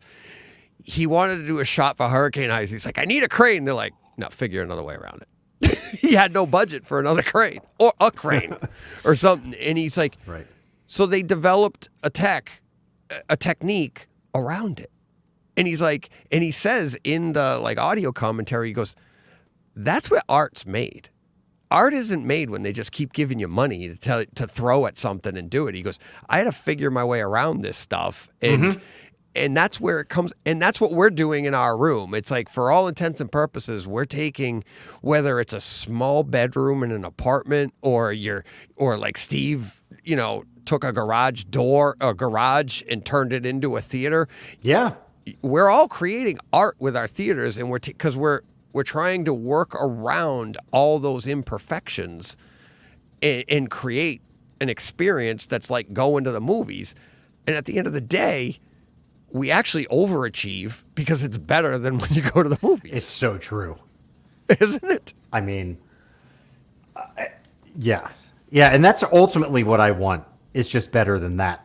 As long as I can be better than that, I'm happy. Right. Well, I didn't set out to be better than that. I was just trying to get there. And then one day you wake up and go, they're not keeping up. Right, exactly. Really Yeah. is what it is.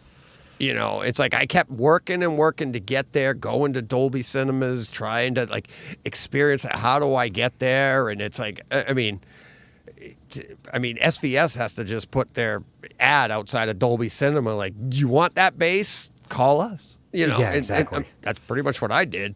I had 2, I couldn't afford at the time, but I started with 2 Frankenstein system of 2 different subwoofers. Mm-hmm. I don't even know who the other manufacturer was. My father, it was a company going out of business, and they're like, they're selling off a bunch of stuff if you want it. I'm like, yeah. So I just threw it in. It helped, but it wasn't until I went to the 2, SVS's front and rear centered, and boom, you're like, Yeah.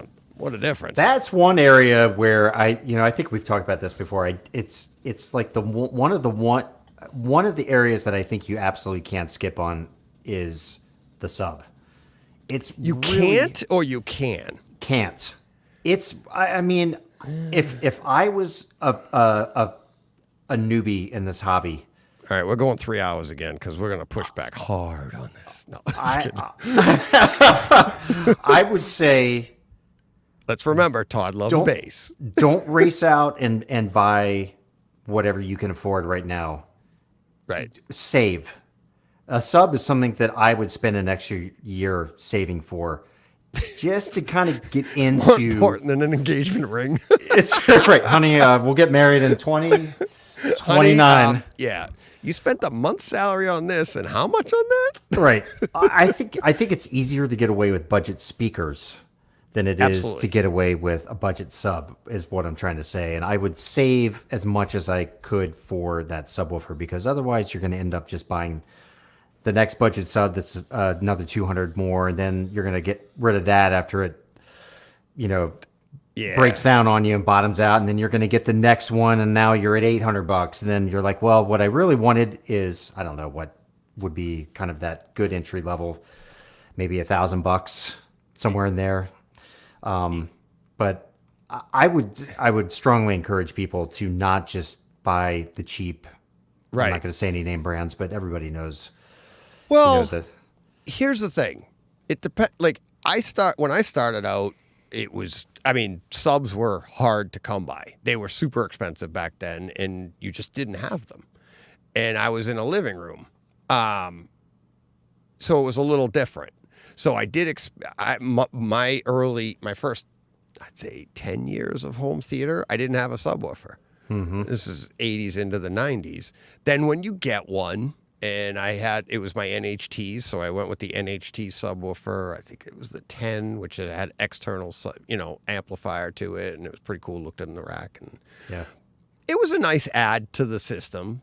But you didn't get any thump; you just got more bass. I agree with you if you have the room to do it, right? Mm-hmm. Like if you're still doing a living room space and you're still trying to, that's tough to be like, okay, now I'm going to go spend all this money. I'm going to save up. I'm going to buy this crazy sub, and it might be an open living room plan, and you might have just saved up, and it's hard to get the punch out of it, and you're like, what did I do? It's like, for sure. Yeah. And I don't know. It's just, it is important for the full experience. And I honestly can't, well, I can. I'd say going to a projector was probably as big a jump as adding subs to your room. 100%. Right? 100%. Other than those two things, what would you say would be a bigger jump? I can't think of anything. Honestly? Yeah. Kaleidescape for me was... Really?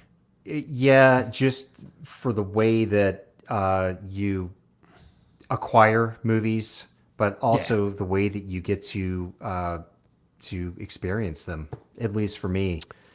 Just the experience of, sitting down and having all the movies there, the experience of how you find them even on your own server, all that. The whole package is just such a pleasure to use. So for me, that was a big one to add on. It was a big one to add on. Yeah. But I would say the actual once the movie's playing, it is you see what I mean? It's like you go from a panel to a projector. Yes. And you're just like, I don't care what you're watching. You put on your Apple TV, you put on anything, you're like, oh my God, look at the size of that screen. That's when you go up to 100+ screen. Yeah. That's, the Kaleidescape experience, this sounds silly, but it's literally never ending. I mean, we do it on this show all the time. Like, I just bought it. I just bought it. Because I do that all the time. Yep. You're driving. Yeah. Oh, man. It's like I'll have people that, like Nelson, he has a Kaleidescape. Oh, such and such just dropped, and I'm coming home from work, and I'll be like, boop, bought it. Sitting in traffic. All right, it'll be there when I get home. That's a different experience, but it's not like when you're talking about the playback, the actual movie's playback, in getting the most out of that content, getting the most out of your favorite movies, right? And it's like, I can talk Kaleidescape all day with you. My listeners have a drinking game. Every time I say it, they take a drink, and it's like because I love that's. And to be fair, they're kind of busting on me like, you're always talking about Kaleidescape. Well, that's how I watch my movies. Yeah. It's like if you watch it on a 4K disc, you're going to say that. It's like if you watch it on Blu-ray, you're going to say that. And they'll be like, oh, one guy was like, wrote in, it sounds like you're rubbing it in. It was like, well, do you have 4K? Are you rubbing it into the guy with the Blu-ray? I'm like, no, I'm not. That's just what it is. And it's like, it's a good, look, people may hate to hear it, but it's really that good of a product. It Bottom is. line. it's so for me. So that's one of my favorite pieces that I've brought into the rack. But no, I think you're right. Projector, huge. And I think sub is probably right there with it in terms of, you get a really good sub or subs into your system. The impact that has on your experience is pretty awesome. Yeah. It's a game changer. I think those are the two. Literally, it's like the projector's the visual version, and that's the audio version is the subs. It's like, because you can have a fantastic experience in a dedicated room with Atmos in 7 channels all around you, and you've got your 4 overheads and no subs. It's going to sound fantastic. And then all of a sudden, when you can afford those, and that's, like you were saying earlier, that's relatively easy to pull off. Mm-hmm. You can get a decent, for probably a Frankenstein, you don't need crazy speakers overhead. You don't need you could probably do that for a few $1,000s. Like, and you put this into the room if you got a space in your basement or a bedroom you could go nuts in. You could do that. And it's going to sound amazing. You get the pans and the jets and the bullets and all the stuff going around the room. And you're going to think like, it can't get any better because you're going to run those at full frequency. You're going to have bass. Yeah. The explosions are going to sound like explosions. You go boom, and you're like, how can it get any better? You know, and then you bring in a sub and have it a single sub placed appropriately for your listening position, or dual subs so that you get, that's just easier to place, but you can get the same effect for that one listening position. But you add that in and you turn it on and you'll be like, wow, what the hell was I listening to? It was like your glass was half full before. You didn't realize what you were getting, what you were missing. And on the flip side, if you bring in something that is undersized, or you just, I hate to say it like this, but a cheap sub design, just a crappy sub, you're going to hear that thing and go, oh, you'll hear it bottom out, or the port chuff, or just, we're at a key, key moment of the movie. It's just gonna let you down, and that's why I say if you have some patience, save.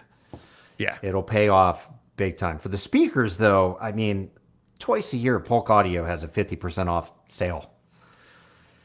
Polk makes some very competent speakers. You can pull together a great system for not a whole lot of coin. Right. By buying something like, just being patient, striking at the right time. And like you say, once you get it set up correctly, it's going to sound really, really good. Yeah. And then let it evolve, because you'll start to hear like, what am I like? And then go and listen to other stuff and then try to duplicate that. And that's how I did it, right? It's like I put my systems together. And then I'd go and listen to other systems and be like, why isn't my pan as nice? Why didn't it go? It didn't feel like it went across the room the way it did there. What can I do for that? And then you start listening around, then you upgrade something and whatever it is. And next thing you know, you're like, oh, and you're literally learning. I didn't know at the time, but you're getting the ear. You're becoming that audiophile. You're listening for the differences, and you're learning stuff that you didn't even know existed, Yeah. I'd love to be a fly on DJ's wall when you get home from CEDIA. So I know what's going to happen. Plane lands, car is going to race home at like 120 miles an hour right to the home theater room, because we all do this. Everybody does it. And they want to hear, okay, I heard this demo like 5 different times. Does it sound, similar here at home? And you may just find that you like what you're hearing at home better than what you heard there. And oftentimes it does sound better. I've never been to CEDIA. I've never been to a home theater show like that. I've been to enough demos. I've been to some to other people's theaters. I've been Jim, my projector, I'm working on this one. Come down here, Oh, that's like, awesome. He's like, I got this $60,000 projector that I gotta calibrate. It's in my house. Come down. Blah blah blah. Right. So I've had those opportunities, and what I've found is over the years, and this is why I say the tech is getting so much better now. Everything's so much better. When I was younger, you'd come home and go, all right, I'm not there yet. But the tech has gotten so good that even when and it's, obviously in the last couple of years, it's not exactly been the same as it's been before, but even a little bit before that, it's like you come home and go, pretty much the same, pretty close. And it's like, I don't think it's a testament to my theater. I think it's how close the tech is getting.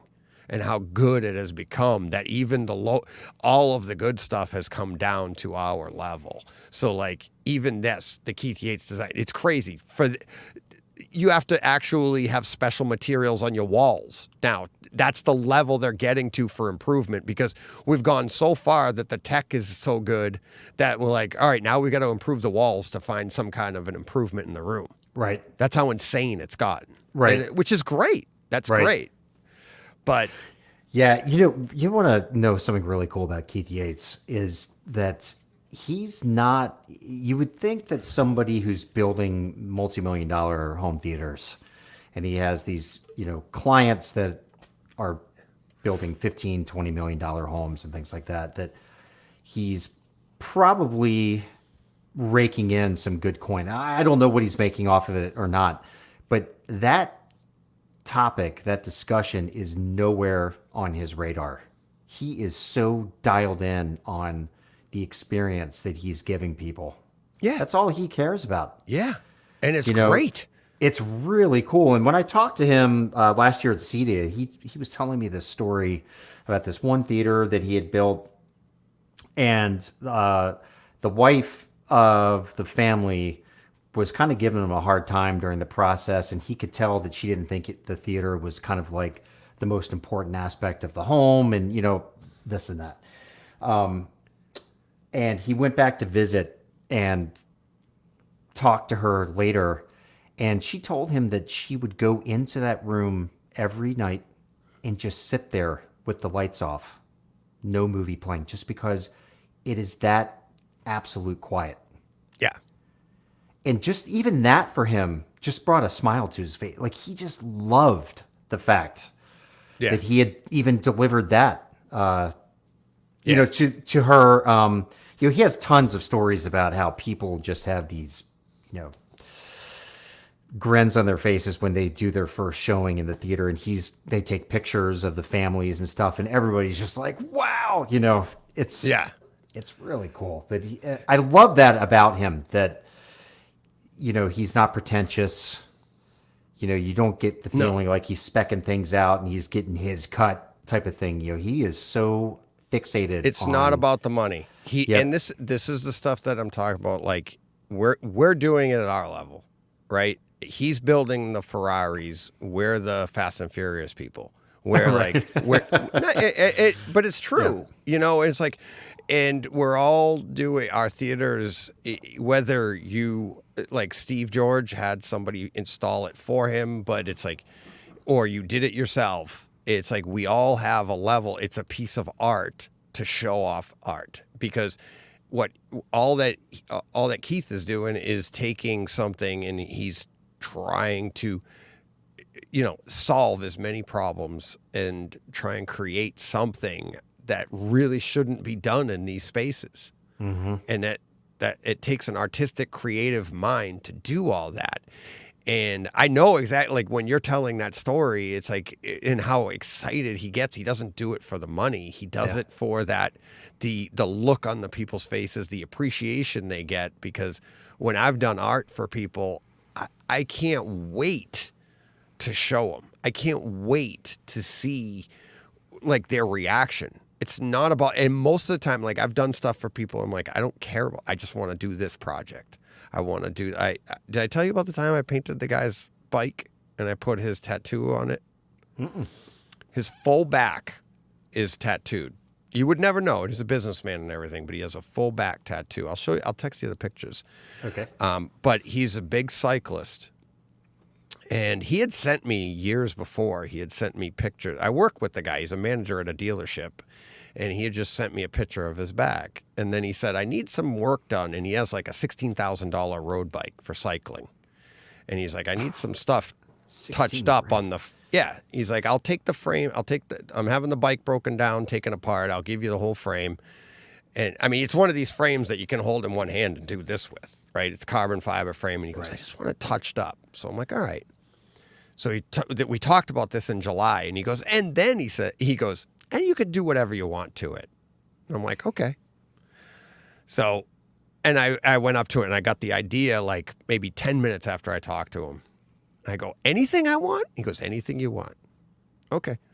Full color tattoo on his back. His frame is like carbon fiber gray with white lettering on the side. So I do all the touch-ups on it, but I black and whited his spine down the top tube.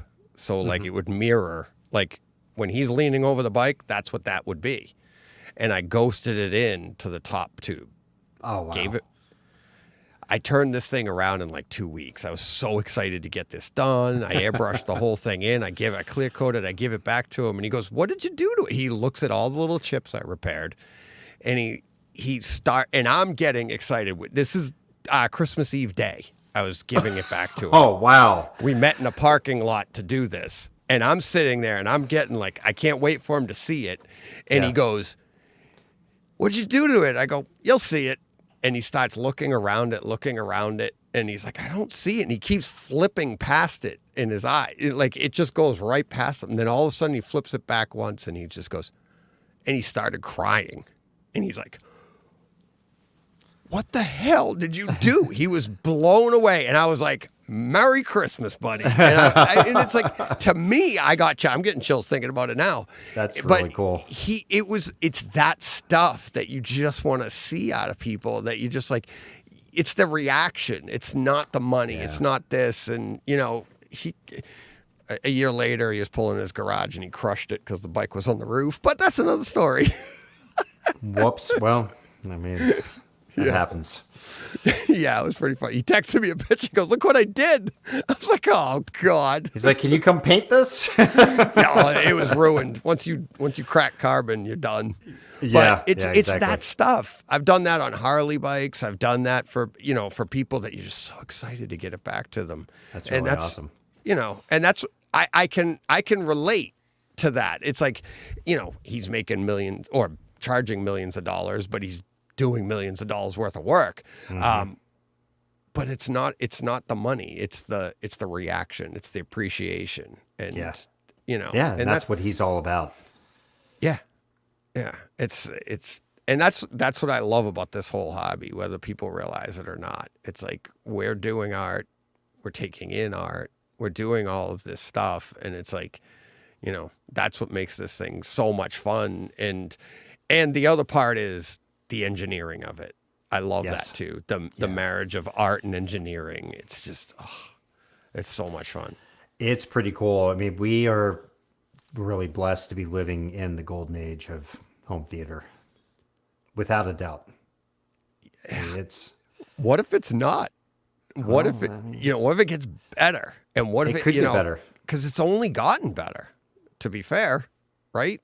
You think of where we've come from, and we just, I don't know how much better it can get, though.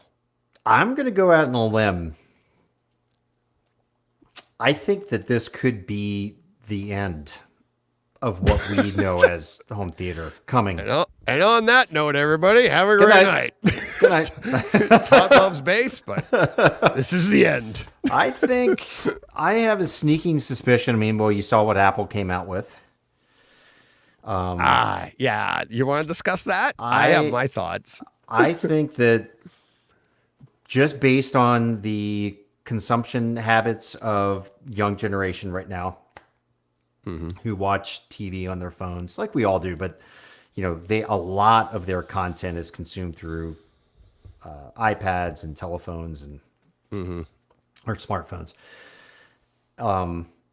I just have this sneaking suspicion that home theater, the large screens, the big equipment will all go away, and it's going to shrink down to something that you just put onto your head. And it makes me really sad to even think about that, because I do enjoy the social aspect, even though you're not talking necessarily during movies, but you get to share laughter or have the offhand remark to somebody, or be able to chit chat about something that's happening during a really good movie. That's always a lot of fun, and that's going to get taken away from us if we all shrink into these headsets or eye sets or whatever headgear, whatever you want to call it, virtual reality gear.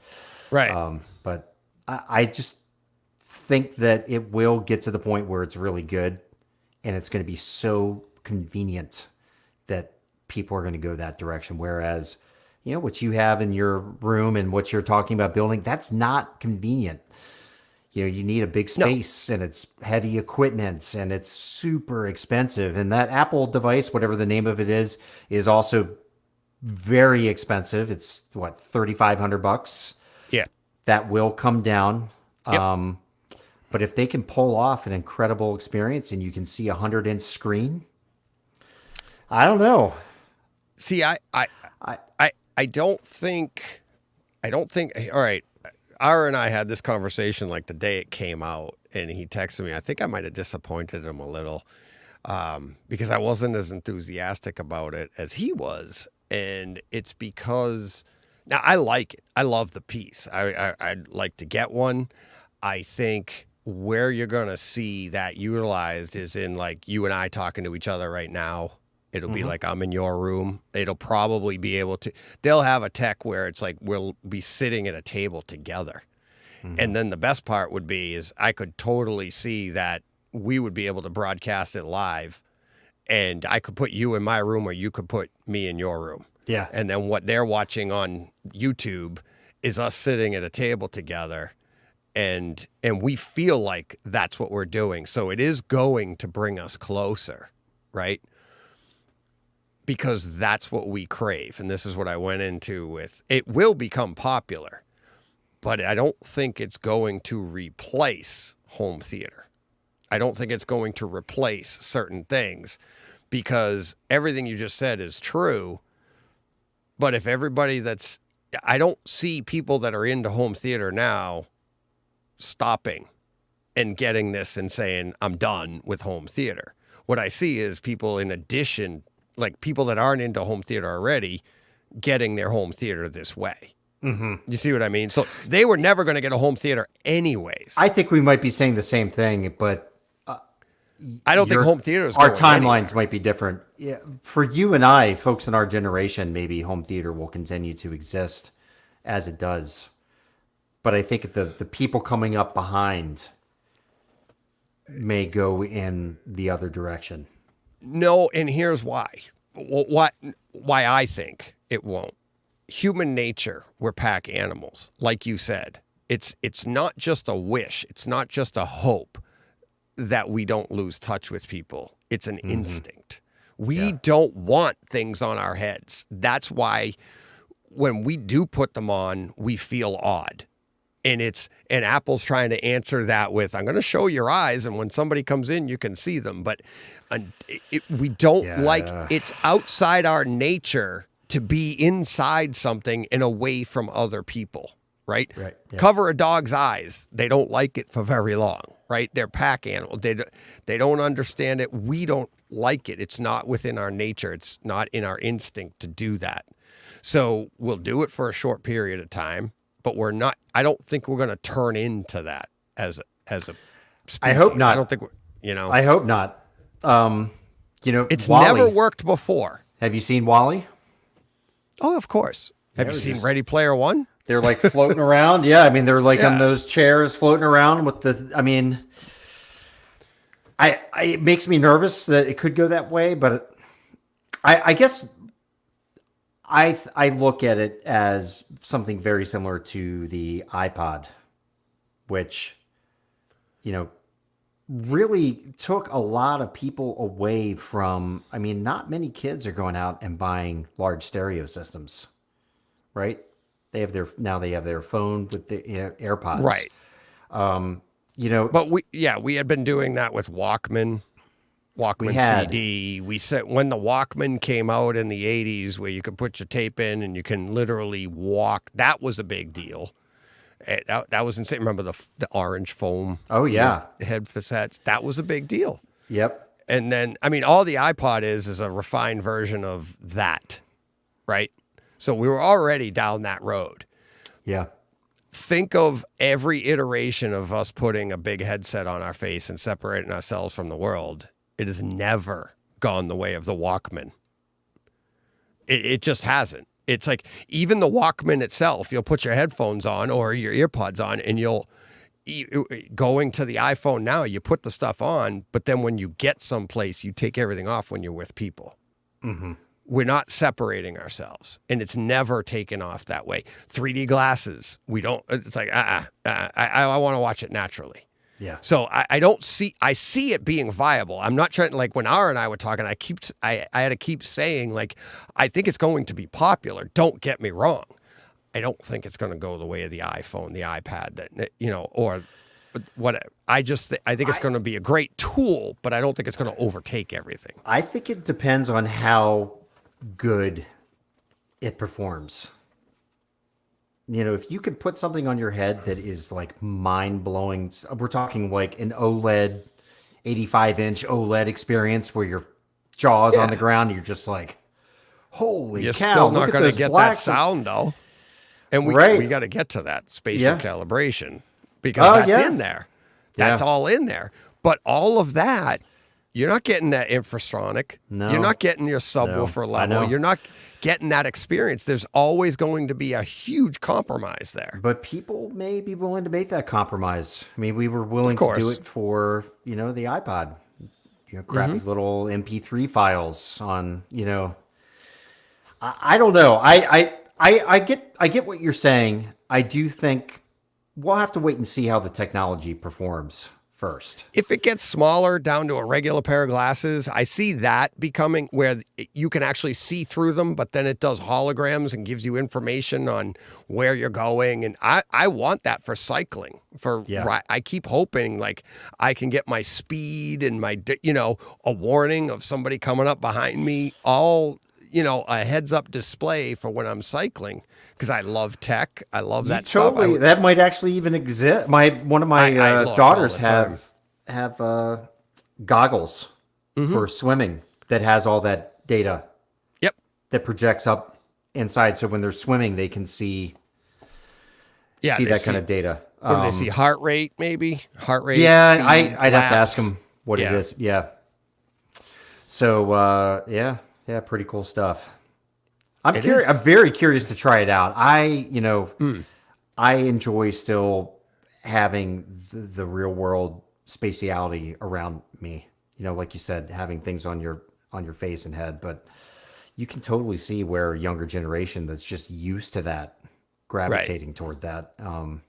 I hope not. Yeah. But well, I think it's going to be a great tool. I'd definitely love to have it. Like if I had one, you had one, and we can watch a baseball game together. Oh, that would be crazy. You do, like, I said that to Ara. I'm like, can you imagine someday where, like, every arena dedicates a seat with a 360 camera, and it's like you pay to watch a game, and you basically pay for a season ticket, and it's like you're sitting in that position. And if you get like, you and I could be at whatever stadium. Like, I could go to Baltimore, you could go to Fenway. It's like, speaking of which, I've been to Baltimore, but I took my father and my son down there one year. Oh, did you? To Camden? Oh, yeah. Yeah. Oh, yeah. It was fantastic. Awesome. We stayed at a hotel that was like a half a mile up the road. Like you'd look down the road and you could see Camden, right? And we had to walk down there, and I'm like, it was a hot 90-degree day. And I think this was the first time we did a road trip, because we go every year to a Red Sox game. And this was the first year we're going to see the Red Sox. I surprised them, like, we'll go down to Camden, right? And the prices down there are so much different than Fenway. Fenway's ridiculous, right? So I got like top of the line, you know, it was like $55 a ticket. And I was up on the first base side in the luxury section. Okay. Yep. We step out of the hotel. It's like 95 degrees and humid. And we got to walk down the road. And he's like, maybe there's air conditioning. There is. There was. Yeah. Yeah. You're out in the field and they're blowing the cold air on you in that section, because like you go back to it's all carpeted where it was, and there was a nice escalator. Section. Yeah. The club section. But those seats are like, you can't even get into Fenway for that price. No. Yeah. And it's like, so I bought them like months in advance or whatever, but I was just like, this is crazy. And I'm like, they're literally blowing cold air on you on a hot night. And I was like, I think what you're feeling is out of the, so the club section, the seating for the club section is right in front of the luxury boxes. And the luxury boxes have an outdoor seating section and then a big glass sliding wall. So if the luxury box leaves their glass wall open, the air conditioning from inside the luxury box will come down onto you. So you must have just been sitting where I thought it was for everybody, because I was looking up and they were like, I'm like, this is fantastic. Yeah, I don't think it's for everybody. I think it was like probably one or two of the luxury boxes had their door open and you could just feel the cool air. If you're ever sitting there, just yell up, "Can you open your doors?" Sure, I know. Open it up, please. It was the whole game. It was like, this is great. I'm like, we were nice and cool, great seats. I don't even know who won. It was just a great night. It's That's awesome. It's a great facility. It was fantastic. I love it there. Yeah. But anyways, what were we on? Let's talk. Do we want to answer Johnny's question here? Oh yeah. Let me see. What do you got? Yeah, sorry about that. You're right. There we go. What do you guys think about Ascendo's CCRM15's on wall for your LCRSs? I am not familiar with them. What do you think? I'm not familiar. I think I'd have to look. They may have been at CEDIA last year.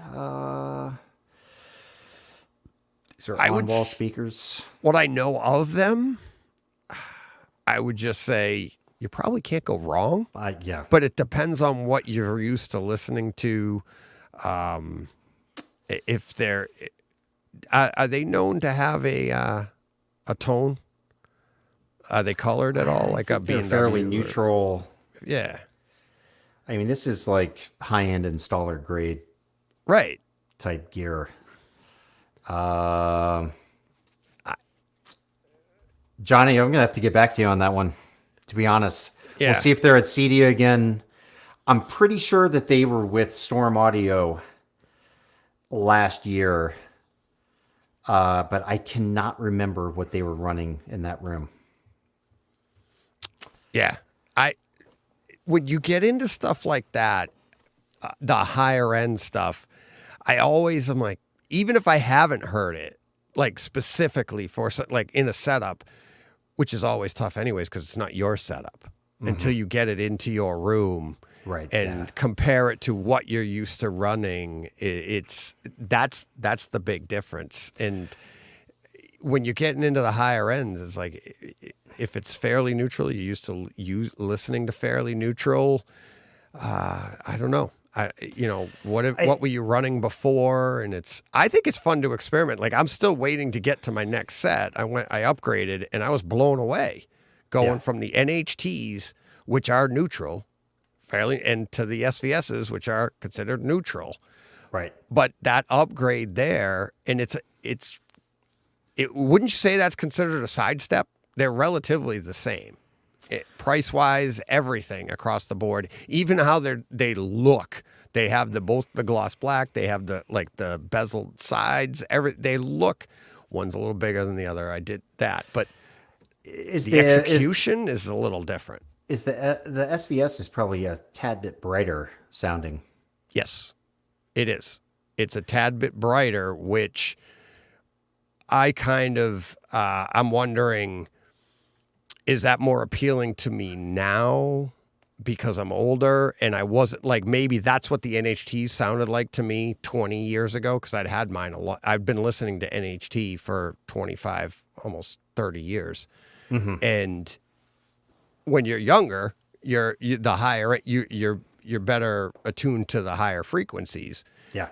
And now maybe the SVSs are actually, and it's only a slightly more, so and it's pulling out a little bit more for me because I'm not able to hear that frequency as well now. It could be.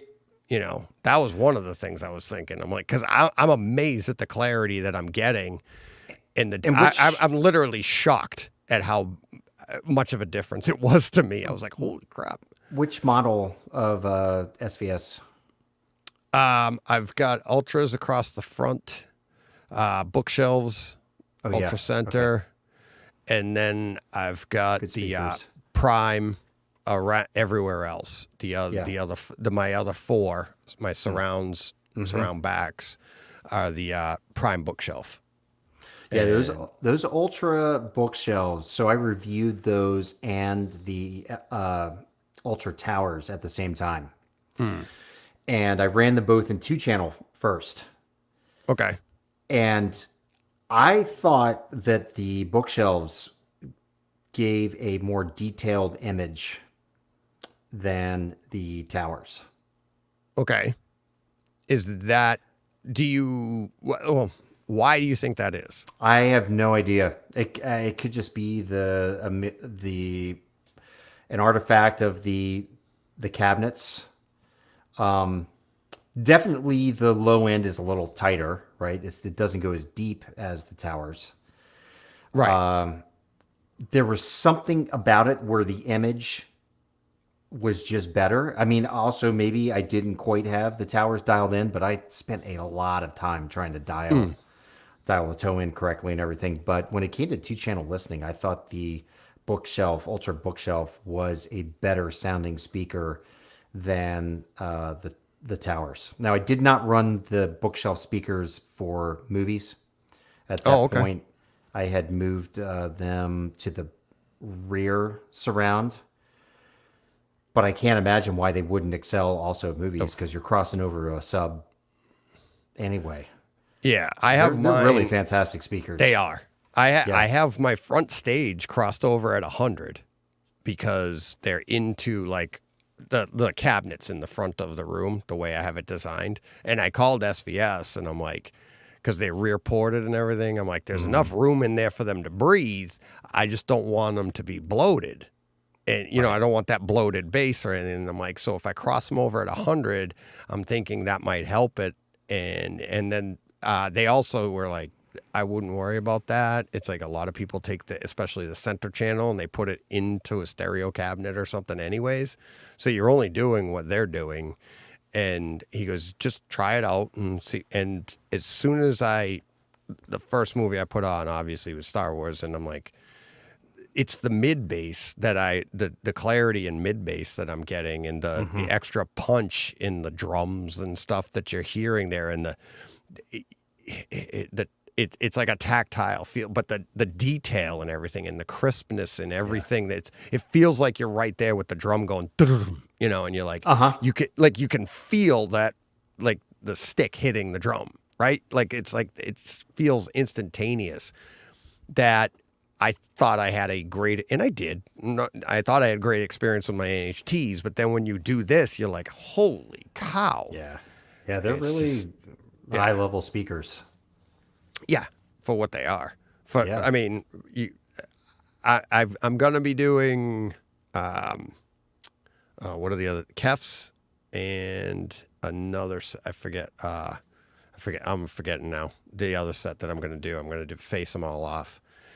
When I get the chance, I got to get my tools back and build the little stands for them so I already bought the, like you, I got boxes sitting over there in the corner. Yeah, but for I bought sure. a switching station so that I can just go, you know, and I mean, switchers so that I can A-B them fairly quickly. Two set of front stage speakers at the same time, because it's not easy. You can't buy your typical A-B switcher because you're running 3 speakers each, right? It's not just a single setup. You know what I mean? You're not running 2 pairs. You're running 3 speakers. So it's like you got to spend a little bit. But so That's awesome. This spatial calibration thing. Yeah, this is perfect timing, because look who just popped into the chat there. Yeah, Technodad. Technodad, he's one of the creators. It's Chana. Oh, really? Oh, Yep. okay. Nice. All right. So Chana what is this? and Joe of Joe and Tell created this spatial audio calibration disc, and Chana and I were at a dinner with the CEO of THX at CES this year, and afterwards we rode over to. He gave me a ride over to Showstoppers event that was going on, and on the car ride over there, he was telling me about this spatial audio disc that he was pulling together, and sent me a copy to check out. And it took me a little while to get to it, because a lot of the reason for the delay was I had the Trenov wired into my system for so long, and I really wanted to run the spatial audio disc, because with the Trenov I didn't have my full array of speakers going. I had a 5.4.4 system with the Trenov. And so I wanted to get the full thing running with my Storm audio processor. And it was just, have you played with it? The spatial audio?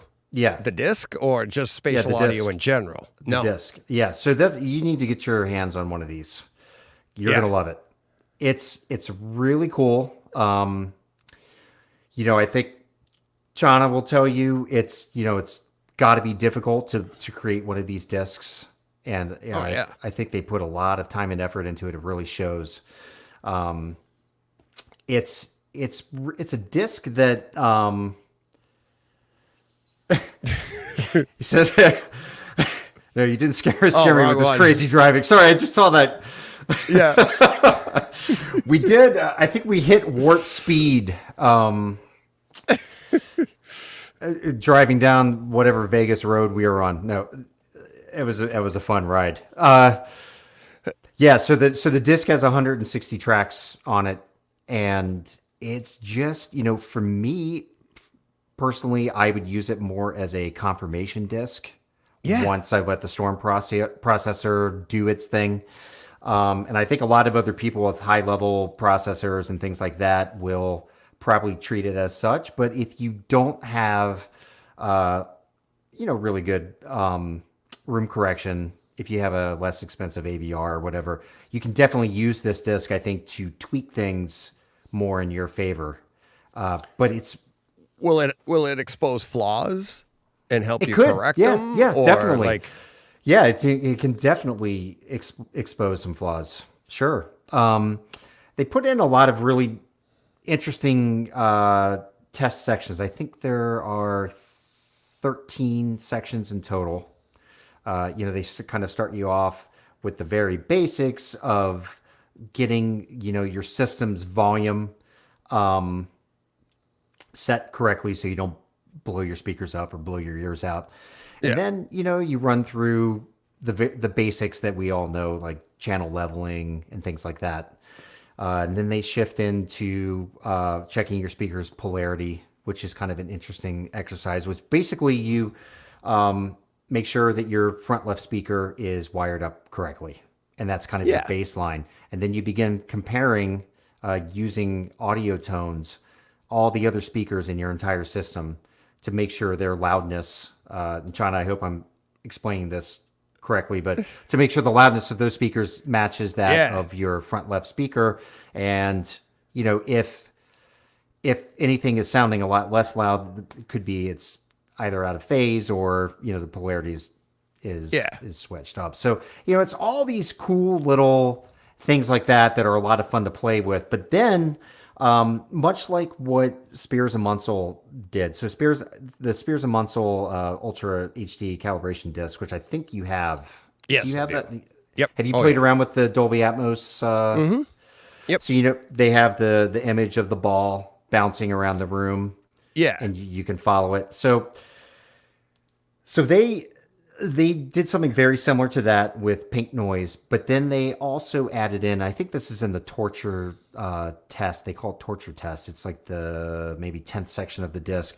They added in Chana's voice, and it's kind of cool. He's like, "This is me moving around your room." Yeah. I don't have the voice to do it, but but do you remember the guy did that in the Video Essentials DVD. Oh, did he? In Laserdisc, he goes, "Let's do the walk around the room," and he would walk around your room. That's right. And he goes, "We're gonna walk, and I'm going to the back of your room right now. I need to walk down your room." And what was funny is, especially in the '90s, you'd be like, "And now I am going to walk around your room, and then now I'm in the back corner," and you're like, "Oh, this is so cool," but everything was so far off. You're like, "Oh no!" But you were just happy you got. And I used to play that for people. I'm like, "Just sit right here," and I literally sat him on my coffee table because that was like the middle of the room. And because the couch is on the back wall, I'm like, "Sit here, watch this, play. I am going to walk around your room," and that's got. Well, you're going to love this because this ups the ante. It takes his Does he voice, go over your ceiling too? Well, yeah, they have different patterns that you can send it on around your room as an object. And the one that I really liked was, I think it was an X pattern, like this, but they do it on 3 planes. So it's kind of like your bed layer, then it's up a little, and then it's on your ceiling. So, very cool, confirmation test. I think I will, definitely going to be using this when I review the LX805,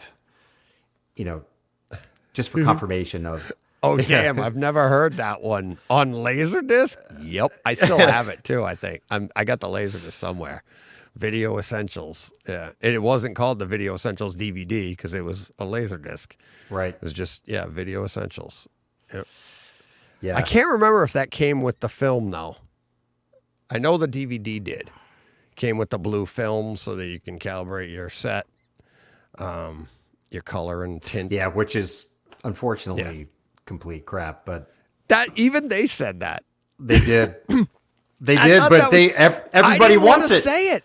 I didn't want to say it. I think I told you or you and I talked about it. I'm like, or I don't know, but I got it. I'm like, I looked at it. I'm like, yeah. And or maybe I said it on the podcast. I was like, what's good about it is if you don't get a calibrator, it's pretty good for this and that. And I'm like, but once you get it, but then they even said it. I was like, oh my God. And yeah, they made it. It's one of those things though that people want to have some sort of confirmation.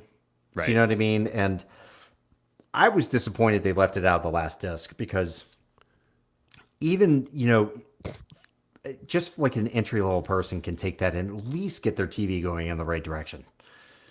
Right? It also helps you learn, too. You understand what these bars mean. If nothing else, you understand what the SMPTE bars are, right? Exactly. Like, what the hell are all those blocks? And how many people didn't know there's supposed to be a gray bar in the bottom corner? Travis Ballstad told me that they used to use those blue glasses in the broadcast studios with their CRT TVs. So, like, they would just get those out and make sure that everything was set correctly. Both are great discs. I think, it sounds so much fun. The Spatial Audio is a little more expensive than the Spears and Munsell. Where's it available? The Spatial Group. Spatial Group? Spatialgroup.com. I think maybe Chana, you can chime in and drop the link in there. But if you type in Spatial Audio Calibration Disc, it'll take you over to their website. I think the disc may be out of stock at the moment. He can maybe chime in and let us know.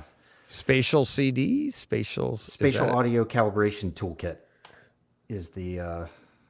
Spatial Group. Spatial. Oh, there we go. Yep. AVS Forum has Spatial Audio. Do you have it on your link? I probably can get it. Yeah, hold on. Can you pull it up? Because that's what I was going to do. You want to share your screen over there? Can you do that? Hang on one second. Yeah, very interesting stuff here. Let me look up. Here, let me drop it in here. I'm just pulling up AV Nirvana here. Here. There we go. Oh, there we go. Do you see that on there? This one? Yep. SpatialCD.com. There we go. Yeah, it's gonna be easy. That's what I said. Yeah, SpatialCD.com. That's the one I had. So yeah. Let me. Yep. So they have it in digital file. You can purchase it and load it onto your PD or your whatever, or you can buy the disc version. It's the same thing, or you can buy both. I think both is like $150. Yep. There you go. There it is. Really, ultimately, you just need one or the other. Yeah, looks cool. But yeah, I love playing with stuff like that. Yeah, no, DJ, this is right up your alley. Seriously, you'll love having this, especially with your new theater build. It will help you.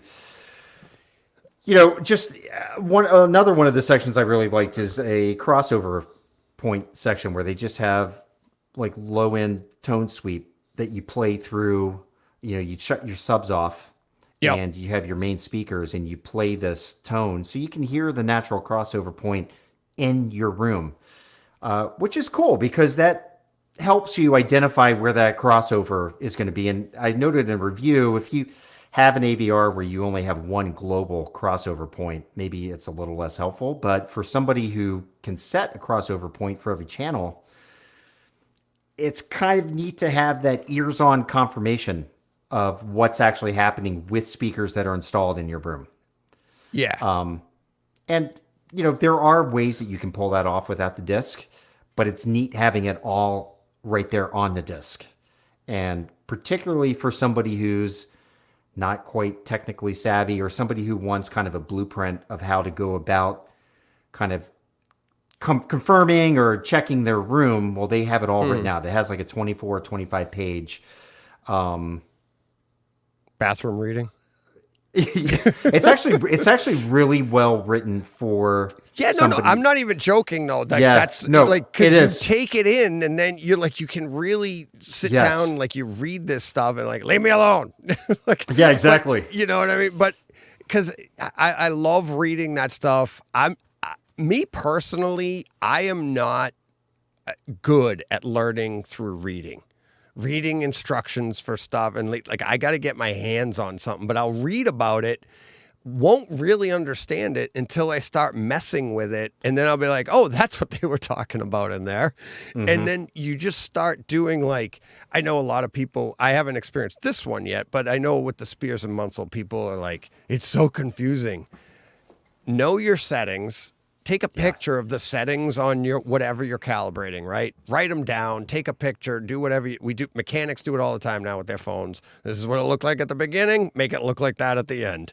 That's how we put it back together. You can do that with your settings, then just start messing with them, right? And it's like, if we're talking picture-wise, take it and blow out like the brightness, see what happens, what it does with each one. And you learn that way. And it's like, you could do that with audio as well. And you're like, all right, I love the sound of that. Like you said, like you shut your subs down. Here's what everything's going to sound like. And you mess with things and and I could see how that would, expose some flaws that you might not have known you had gaps in areas and stuff. For sure.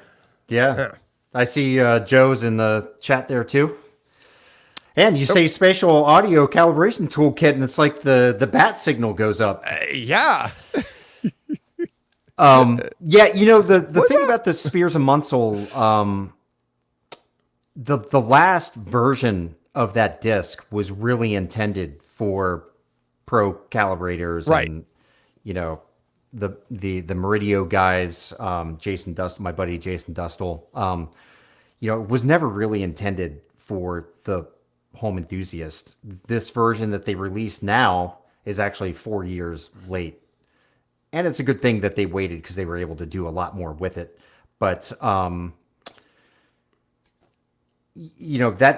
last disc was complex because it didn't come with any, user manual really of any kind. And a lot of people opened it up and they're like, what the hell do I do with this thing?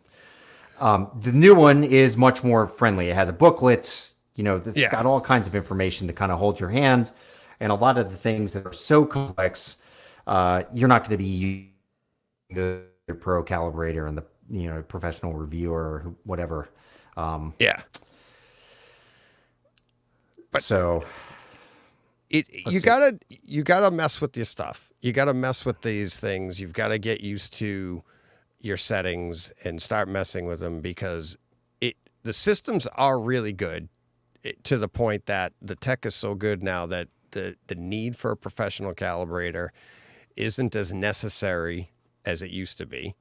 And if you can get used to, discs like this, you can learn so much. And hey, it might be a flaw you can't fix, but you'll have something that it's like, okay, it might be it could be a flaw to the room. It could be a flaw to your system as it stands, but it gives you an idea on what else.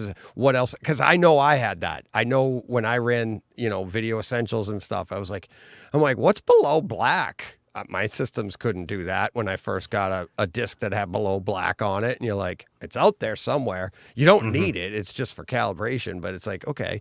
Or subwoofer stuff. When I didn't have a subwoofer, you're like, oh, there's some frequencies going on right now. I'm not getting them, right? Sure. So these things will show you stuff that you might not even known existed. and it's play around with them. But by all means, get the pictures of what your settings are at the beginning and then start playing. But they're so much fun. Did you see what John is saying there? We've found that a lot of users say the call-outs are coming from the wrong speakers, but the AVR pink noise is correct. That means the user has their height channels set up incorrectly in the AVR. Oh, wow. Interesting.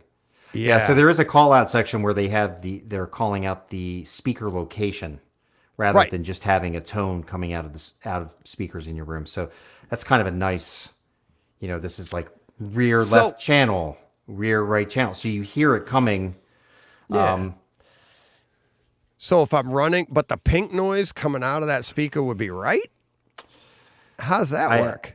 Well, it looks because isn't it just sending it the same way? That'd be like, it's either going to go or rear right that would channel. be if somebody has wired their height channels incorrectly into the rear of the AVR. So the pink noise does not engage Atmos. Oh, okay. Oh. Interesting. Oh. Very interesting.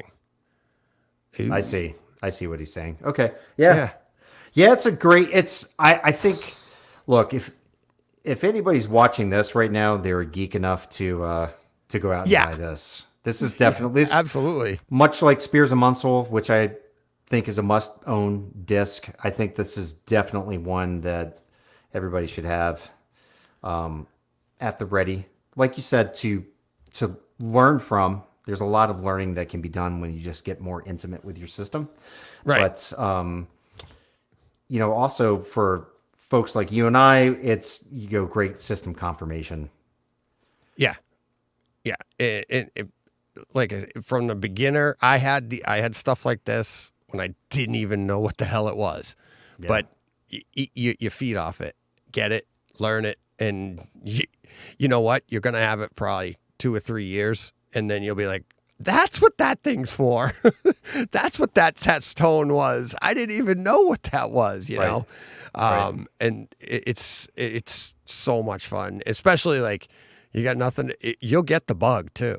You'll be like, I still do it now with all of my test discs. You'll be like, I got to put it on, see how things are working out. Yeah, exactly.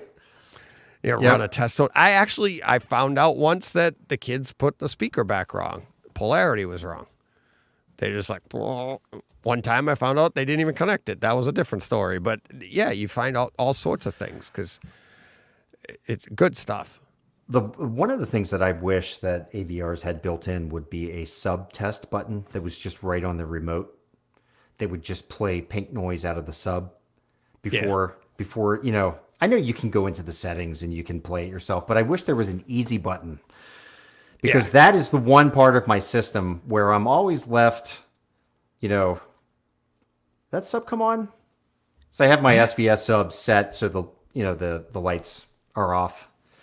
The little digital readouts on them are off. So right. Yeah, I have mine are older. I had to put a piece of black tape over the blue light. Oh, did you? But you know what I mean. I mean, you're left with that moment where right there. Yep, that's right. Well, black tape sometimes works even better, right? Yeah. But yeah, it's like Techno Dad. Haha, they knocked over a speaker. Yeah. I wish. No, it's kind of like half in the wall, half out of the wall. And my daughter just told me about one of them where they just bumped it and it fell out of the wall, hung there for a second. And then they just picked it up and put it back. But I think the wire just fell down inside the wall and it stayed that way. Mm-hmm. And I was watching probably a Star Wars movie. And all of a sudden I'm like, there's a gap in my sound. What the hell? And I go up and I grab the speaker and look and I'm like, there's no wire. There's the wire. I'm like reaching down in the wall. I'm like, how did that doesn't just happen, especially when I connect them. I mean, those things are cranked in there. They're downright. Somebody knocked the speaker. Yeah, and that was years ago. My daughter now married and out of the house, and she thought it was funny to tell me the story about it. So, but yeah, they've reconnected them wrong. They've done all that. So These should be the spatial audio calibration toolkit. It should be the kid correction toolkit. It's like, what the hell? And Joe's there. Joe's talking about some of the more advanced stuff that he's been doing with it, and I'm hoping to talk to him about that at some point. Oh, cool. Yeah. So I should have him on for a Takeover Tuesday. Yeah, you should. Is he up for 2 hours? He doesn't have to. Maybe. Just as long as you keep him short of 3 hours and, what was it, 40? I don't know. And then we talked after. I know. Oh, what a night. what a night. But, Are you all right? Let's. We're coming up on 2.5 here. So yeah, let's we wrap are. up. Actually, my oldest daughter is in from Boston, and she landed at 9 Okay. at National. So I am going to have to go up and All right. say hi to Update. her. But When are we doing the 24? the 20. Oh gosh. 24. Okay. Yeah, we need to talk about that because I just don't know. I feel really bad about it. Why? Don't feel bad because maybe I'll just do it because that's what I was thinking. I'm like, I know we have a grand plan of making, like, raising money and doing it. Maybe we wait and I'll just do one and we'll just have fun with it. And then we'll roll that out later. Cause I would like it to turn into an annual event, but I mean, Did you say annual or weekly?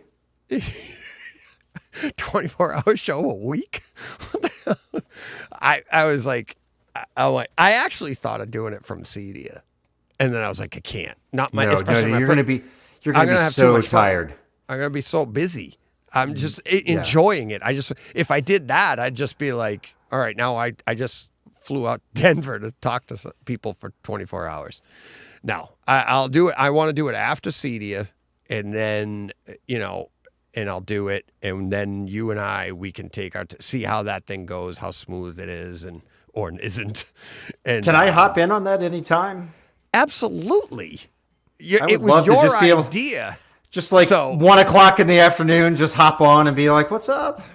Well, yeah, because I mean, especially on something like this, I'll be sending links out so you'd be able to jump in whenever you wanted, and I'll have people. You know how this thing works. Yeah. So absolutely. I would expect that of you. So when I wake up at 3 a.m. to pee, I can. Yeah, you can Come in. You could just leave me on your TV while you sleep. My wife will love it. Yeah. Yeah. Maybe I'll be sleeping in the basement that night. Yeah, exactly. Oh man, This is creep. You wake up to this. right.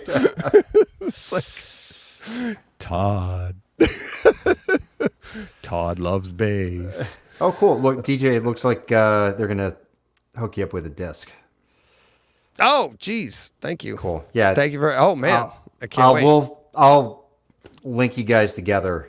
And I think, and Joe's saying, I'm always ready. So I was actually thinking, and we've been going so long, I was actually thinking of having you get them, and I'm like, I'll give them a link right now. But no, we've been going a while, so It's getting late. and let's divide it out. I'll just have them on. I can have them both on if they want, Yeah. or one or the other. But yeah, that'd be great. Just Yeah, talking you about. guys would. I'm sure you guys would have a good chat. Oh, yeah. Did they like home theater? No, they hate it. Nah. Yeah, that's funny. I would assume that they are pretty big fans. Yeah, exactly. And that's what I like. That's what it's so much fun meeting all these different people that are just like, I mean, I just like listening to the stuff. You guys, like you and I talked earlier about yourself. You actually are, you're made a business. You're working in it. You're doing it, and like they took it to another level. And it was like, they're making discs, and they're like, they're helping us. I just love this stuff.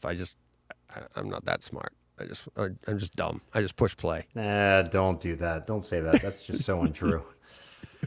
No, Yeah. I'm just. What was it? Danny.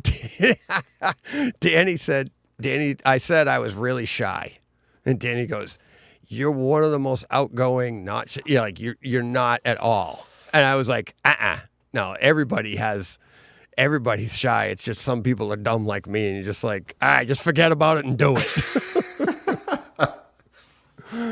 Oh, I'm petrified every time I get on. I don't believe that. Oh yeah, I get really? nervous. I get nervous. Oh, wow. Yeah, I was excited. I'm always excited to talk to you. I said that to my wife, and she's like, "Why?" I go, "I love talking to Todd. Like, we have a blast. Like we're so like-minded. Yeah, we just have a blast." But I do get I get nervous because I just want to. I don't. I want to make sure it's good. I want to have fun. Yeah, and I always do. But oh, you make it seem very natural. So I think you don't need to be nervous anymore. Yeah, right. Oh, that's part of what it is, though. You've played sports, you've done stuff. You're nervous before games. You've done it a million times. And if it wasn't for the nerves, things don't go right. It's you got to have that. So yeah, for sure. Joe's at a restaurant right now. So you got an iPhone, don't you? Yeah. The linguine. Yeah. That's good. That's right. Sir, what did you say? Yeah. You want an impulse response for dessert? He's at a restaurant right now. I'm going to walk around the room. Right. What's this guy doing? Treating him to spatial audio in the restaurant as he walks around the room. That's good stuff. All right. We'll wrap up there. Thank you, everybody, for participating. It's been a blast in the chat. This is our first ever live stream of anybody else, just having fun doing a live chat. And really? Yeah, I've done awesome. Live streams. Our show is streamed live, but I've never had a guest on and chatted and just an open, usually I just record them and put them out. And I figured you and I doing it with you would be the easiest way because I know it's going to be good. So awesome. I love hanging out with you. Thanks. Well, Again, feelings mutual. That's we need to flip it around and do AV Nirvana live with DJ. Maybe your whole crew, your whole bus bench. Well, it's hard to get. Well, John's tough because his schedule. They're both tough to get. We tried to do another night. I got my 300th coming up episode in a few weeks, and we tried to organize something. And with Steve is 5 hours ahead of me or of us, and then John with his schedule, it's like we've pretty much narrowed down when we can all guaranteed get together, and that's Tuesdays at what time do you do it? 5 o'clock. We live stream at 5 to 7. So that's okay, right. And when we get off, when we're done at 7 o'clock, it's midnight for Steve. So he's going 10 to midnight every Tuesday for us. And then I'm guessing he probably goes from your stream right down to the Cinema George to watch his next. No, it is funny. Like when he first joined John and I, right? He was so happy, and he's so but he'd have to get up and he'd be like, "Guys, I got to get going." And it's like I got to get up early in the morning. I got a case or something, and we're like, "Okay, all right." And food's there. Joe's got to eat. Yep. But he'd hang up with us on the street after we're done recording or streaming, and then it would be 20 minutes of text messages of thank you. John's like, go to bed. Go to bed. Like John and I are still chatting here, and then we're like, here he is again. Thanks, guys. I'm having so much fun. Like we know we're glad you're on. We're so thankful. He's thankful, but he just couldn't. He'd get in bed and be like, he's so happy. He's I don't think he actually sleeps. It's like Clockwork Orange, where he's in his movie room, eyelids are peeled open, somebody's there dropping little drops in his eyes, and he's just taking in movies. Yeah, he's a machine. He just sits down, watches movies, but he doesn't do a lot of tweaking at all. He doesn't do any tweaking. He just his room runs. For a second there, I thought you said twerking. I'm like, okay, no, okay. 24-hour episode. Not till then. We're holding that off. Working. Right. Right. And that's when I said I was jealous of the amount of time. Right. And I need to make more of an effort to I was just saying this to my wife the other day. I need to make more time to experience these things than to spend, like on the net researching something. Right. I feel the same way about the things behind me. I love playing, but if I spent 30 minutes less on the pinball form that I love, I could be down here, grinding out. Playing pinball. Yeah, exactly. And I think, Right. I'm trying to step more and more away from the internet as much as I can. It's really hard to do though, but I think I can find more time in my day to watch that. I just watched Red Eye the other night. I've owned that forever. I've never watched it. Yep.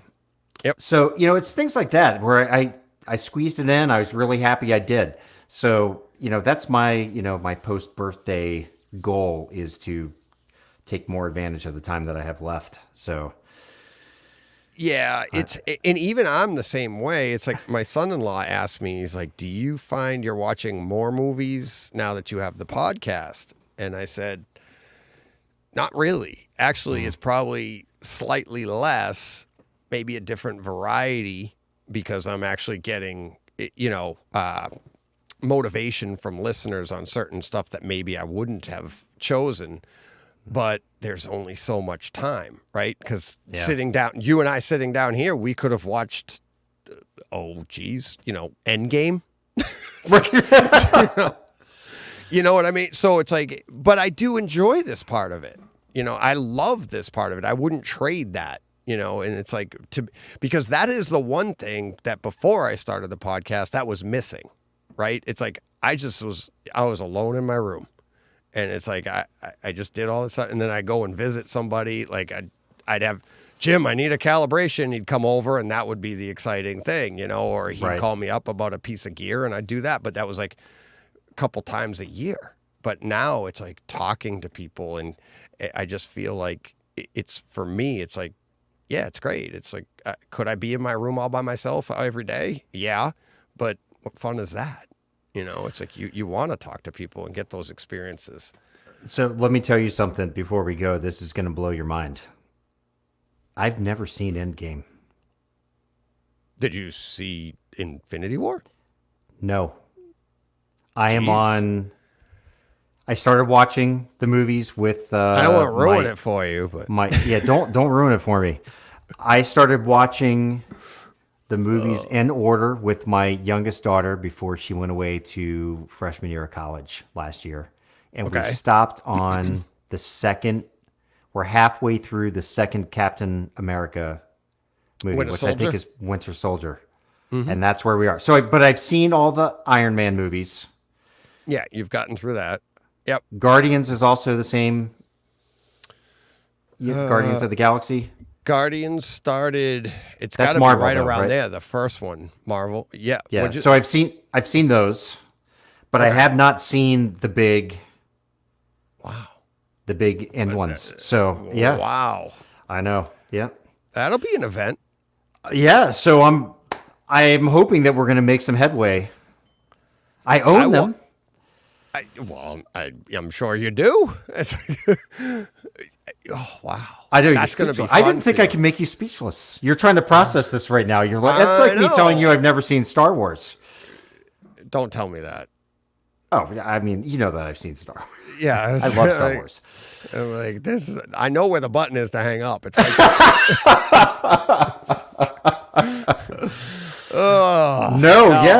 no, it's that's cool. I'm actually kind of like excited for you. Like I think it's going to be a fun time. I actually watched all the Avenger movies in a row one day. I did Avengers, Age of Ultron, and then Infinity War and Endgame. I think they all came out on 4K one day in a set, and I did them all. Okay. Something like that. Or the last two came, and I was like, I'm doing them all. And it was like remastered, blah, blah, blah. So I was psyched. So we were trying to watch all of the pieces as they rolled out, not just the Avengers movies, but the various offshoots. Right. Do you think I should just skip all of those? And Do what you want to do. I'm like, you can. I would enjoy it at the pace that you're going, and do that with your daughter, and it because that sounds like a lot of fun, right? Like it takes a long time, but that's a fun time it's time with your daughter. You get to experience all of those movies in a quality theater, of course. Who cares if it took you how many years, but it's like when you finally get to finish, you will have done it.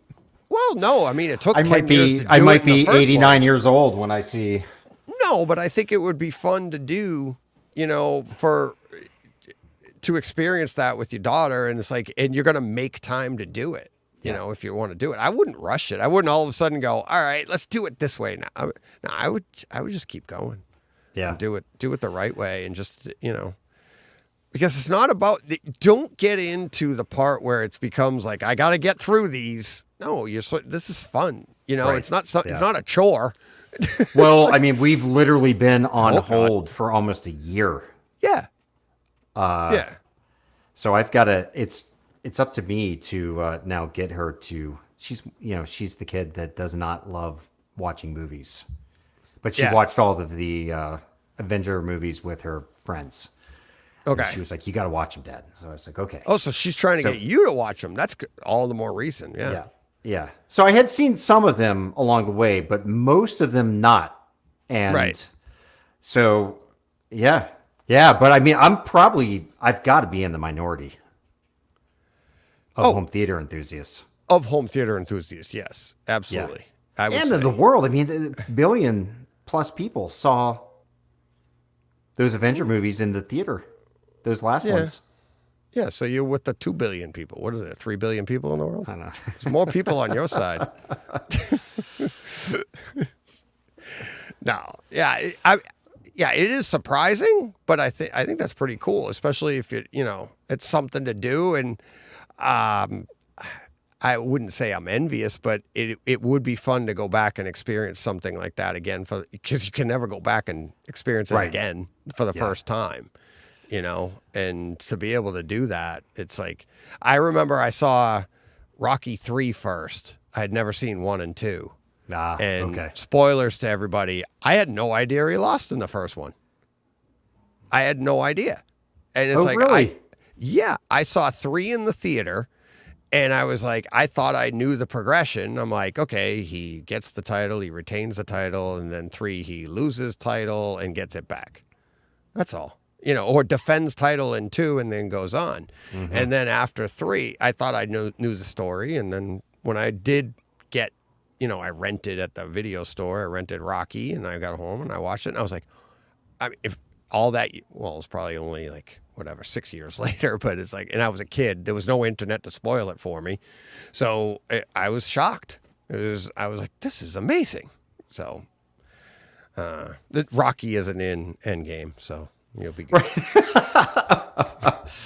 Well, that's one of the charms of the original Rocky, right? Yeah, absolutely. We need more movies like that, in my opinion. I mean, yeah. Well, we were talking about the Covenant. The one flaw about that movie is that the ending became predictable. Yeah, but it's still good. Yeah. Don't take, this is not like a criticism of the movie. I love the movie. I think it's fantastic. And I'm right there with you. I think it's one of the best, if not the best, releases of this year. But it does kind of have that Hollywood, like, how crazy would it have been if that scene at the end had been gone the other way? Goes differently. Had been massacred, right? Right. That would have left you, or if if Jake Gyllenhaal had not made it back, but the other guy made it back, right? Yeah. The interpreter. So I don't want to spoil it for anybody. It's a good speaking code, but it's still a good. Like I said, it's like the acting is so good though, and the story up until then is so good that the story, and by the time you get there, you're like, I see where this is going and everything, but it's so good by that point that I'm not. There wasn't a minute that I was like, like, oh, okay. I was blown away by it, obviously, but yeah, but yes, we do need more movies that like Rocky. Just to answer one question here, Joe. What's that? Joe said, "Is there an advantage to using bias lighting for a projector setup while the projector is on?" Yeah, I mean, I don't see that. it's in the chat near the bottom there. Oh, 1021. Oh, okay. All right, well, go ahead. I'm looking for it. Oh, there it is. Boom. Okay. Yeah, I mean, I think it's very unusual to see a bias light in a theater because you don't really want to introduce any light that could shine back onto your screen. But yeah, I mean, I think visually you get all the benefits as long as that light is not seeping into your room. I think that's really the danger. That to me, like bias lighting came about, and I did the whole thing. I painted the wall the correct color. This is back in the 90s. You had to have that certain gray, and they had a way you put the certain bulb. It had to have it's because you're trying to get the right neutral gray. Yeah. The reason we had bias lighting, and my interpretation of it, even to today, it's to reduce eye fatigue when you're watching in a smaller display in a dark room. You're trying to create so your eyes don't have to just focus on that smaller screen. Well, that's one benefit of it. Right. But now what I was going to say is now when you go to a projection system, that goes out the window. The screen's so large that you're getting so much light, you don't need the bias lighting, and any benefit. I actually, in my opinion, I don't see a benefit. You and I have talked about this, I think, in the past on the podcast, in a projection system, because exactly like you said, it's like if you're going to run you're going to calibrate your system, you're going to do all of this to get your lighting correct in your room or get your projector dialed in. And I've talked to multiple professionals about like the color on your walls. You're getting that dialed in because the light, even the light coming off of your screen hitting your walls, that's going to affect your interpretation of that color. So like my walls are blue, for instance, that's going to tint just because I'm seeing it too. It's going to change my perception of it. And what they do when they dial that in, they're dialing in those colors to compensate for stuff like that. When you're getting fine details that you like, I like that, right? But if you're going to get that refined, but then you add in bias lighting, which is like on a projection system, to me, it's now you just messed with everything you did up until that point. All the calibration you did up until that point. I know Jason Rosenfeld at Scenic Labs told me that he has installed it on theater systems. I've never seen it myself. I can only speak to the review of the D65 kit that he sells on an OLED, which in my opinion, is like a must add on because it changes your perception of contrast, but also color. Right. But you have to get the light temperature absolutely correct. Right. It's got to be that neutral. Yeah, the 65 Kelvin. You do, like but he told me that the color of the wall, because the light waves coming off that aren't reflecting off the wall are still at D65, and that you can still get away with a slightly colored wall behind that. It's not as big of a deal. What is a big deal is like what Philips TV does, where they throw green and red and blue. That actually is working against your visual system. Yeah. But there is a lot to be said for those kits. The one you're talking about, I know doesn't it actually use your wall, like it reads your wall or something like that and tries to get you to the correct gray, even though the wall has it can be slightly tinted. It's not as detrimental. Like when I said you had to paint the wall a special color, that was back when you were using a specific bulb. It wasn't this special system. It was I like, think my wife's like, what the hell are you doing? I think just in general, you can get away with like a neutral gray wall. It doesn't have to be a specific color. I have to ask him again about colored wall because I had him on AV Nirvana Live, and I remember him saying that I color remember of the that. wall wasn't as big of a deal as some people make it out to be. And it's actually a mistake to try and work against the color of the wall or work with it by putting a different color on it to make it appear white in the background. But You don't want white. Yeah, Right. you didn't want white.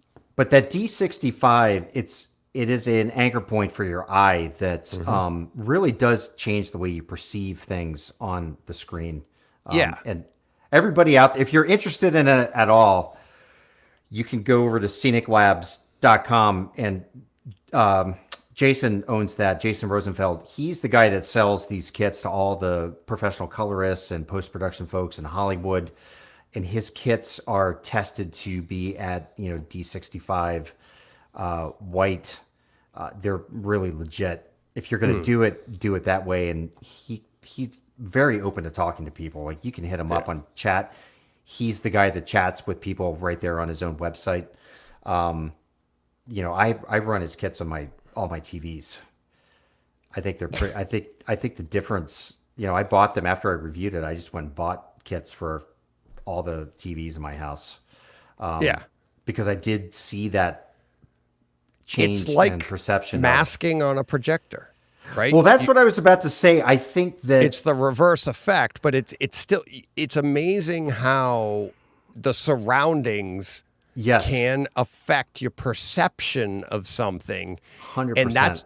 And that's why in a projection system with a giant screen, you typically don't have a lot of wall left. So all you're doing is adding a glow, which I think is actually more distracting. I don't think there's as much of a benefit, but on a display where there's more wall behind you, you can actually you can make it easier for your eyes to pick up the details that you want to see. So it like as a quick, like if you have that gray behind, say, a 75-inch OLED and you're watching The Batman, you're probably going to see more of the slight gradations in the darker blacks because your eyes are at rest and you're like, holy crap, I didn't see that before. Whereas if everything in the room is black and it's a smaller screen, you're just going to be like, your eyes are a little more fatigued. And it goes a little beyond the eyes at rest. Like we were talking earlier on about minus 6 dB off of reference and the psychoacoustics, and you can't really understand. Well, there is an actual scientific biological thing that's going on with your brain using that bias light as a reference point and what it's actually seeing, how your brain is interpreting it. In the review that I wrote, I put in some little images that show exactly what's happening with your eyes with bias lighting. So you guys can go over there and check that out. It is really fascinating because it is like psychoacoustics. We call it psychovisuals, whatever you want to. I think you and I talked on the phone for like an hour and a half after you did that one because that's what I went to school for. Remember? Yeah. And I was telling you, I'm like, I know all this. Like, do you remember doing the flag? And you look at the flag and it's the opposite colors. Then you look on a white piece of paper and you get red, white, and blue. And it's like, there's a certain amount of fatigue. I told you the story about car manufacturers tinting their silvers and their whites warmer to cooler because people's eyes get fatigued of seeing the same color over and over for years. And now all of a sudden that looks like a fresh color to them. They don't know why. They just slightly tinted it a little. There's so much more that goes into again, like I said, blue walls on my side. That's if my eye gets fatigued from that blue, the blues in the movies that I'm watching I might not be as perceiving them as well because my eyes are literally fatigued from stuff like that. That's the idea of bias lighting, where if you can gray out the back and you can and not have any other distractions. That's part of it too. Is that you can improve your experience of viewing the details and stuff like that. And it's there's so much that goes into it. And I was thinking It's the crazy. same thing as you with the audio version of it and everything. There's so many things that we can do to make it easier to experience the things correctly. Yeah. It's a hard way Oh, to it's put it. nuts. It's really Isn't nuts it? that you can add a bias light around your TV and change the way you perceive color. Like it's just, Yeah. it doesn't make sense, Well, but it does yeah. once you start Yeah. to learn the science. But It is. And it like I said, it's just like the masking on a projector where if you can get rid of those bars, you can get a better, yeah. your eyes now aren't looking at that anymore and you're just concentrating on what's You in mean the gray, between. the light gray? Yeah. Yeah. You Yeah, got to get rid of you that. put your masking up so that you can just get that screen. What's on the screen is supposed to be seen, and you're like, oh wow, and it Makes all the creates difference in the world. Yep, Yeah. your perceived contrast goes up. Oh, And yeah. it's, so Yep. For All sure. Well, listen, I've got I to go know. up and say hi to Casey. you gotta go. I gotta Yep. go. Thank you very much, Todd. Thank you to everybody for participating in the chat. Really appreciate it. I think it was a awesome first live stream chat, and I loved we it. chatted. It's always hard to hang up. That's the hardest part, Yeah, but it we're is hard. gonna. Yeah, So we've got to. I've got to Yep. go pay the family a visit. thank you, Todd. Read all his stuff at AV Nirvana. We're out of here, and when you're done here, just go push play. That's right. Push play.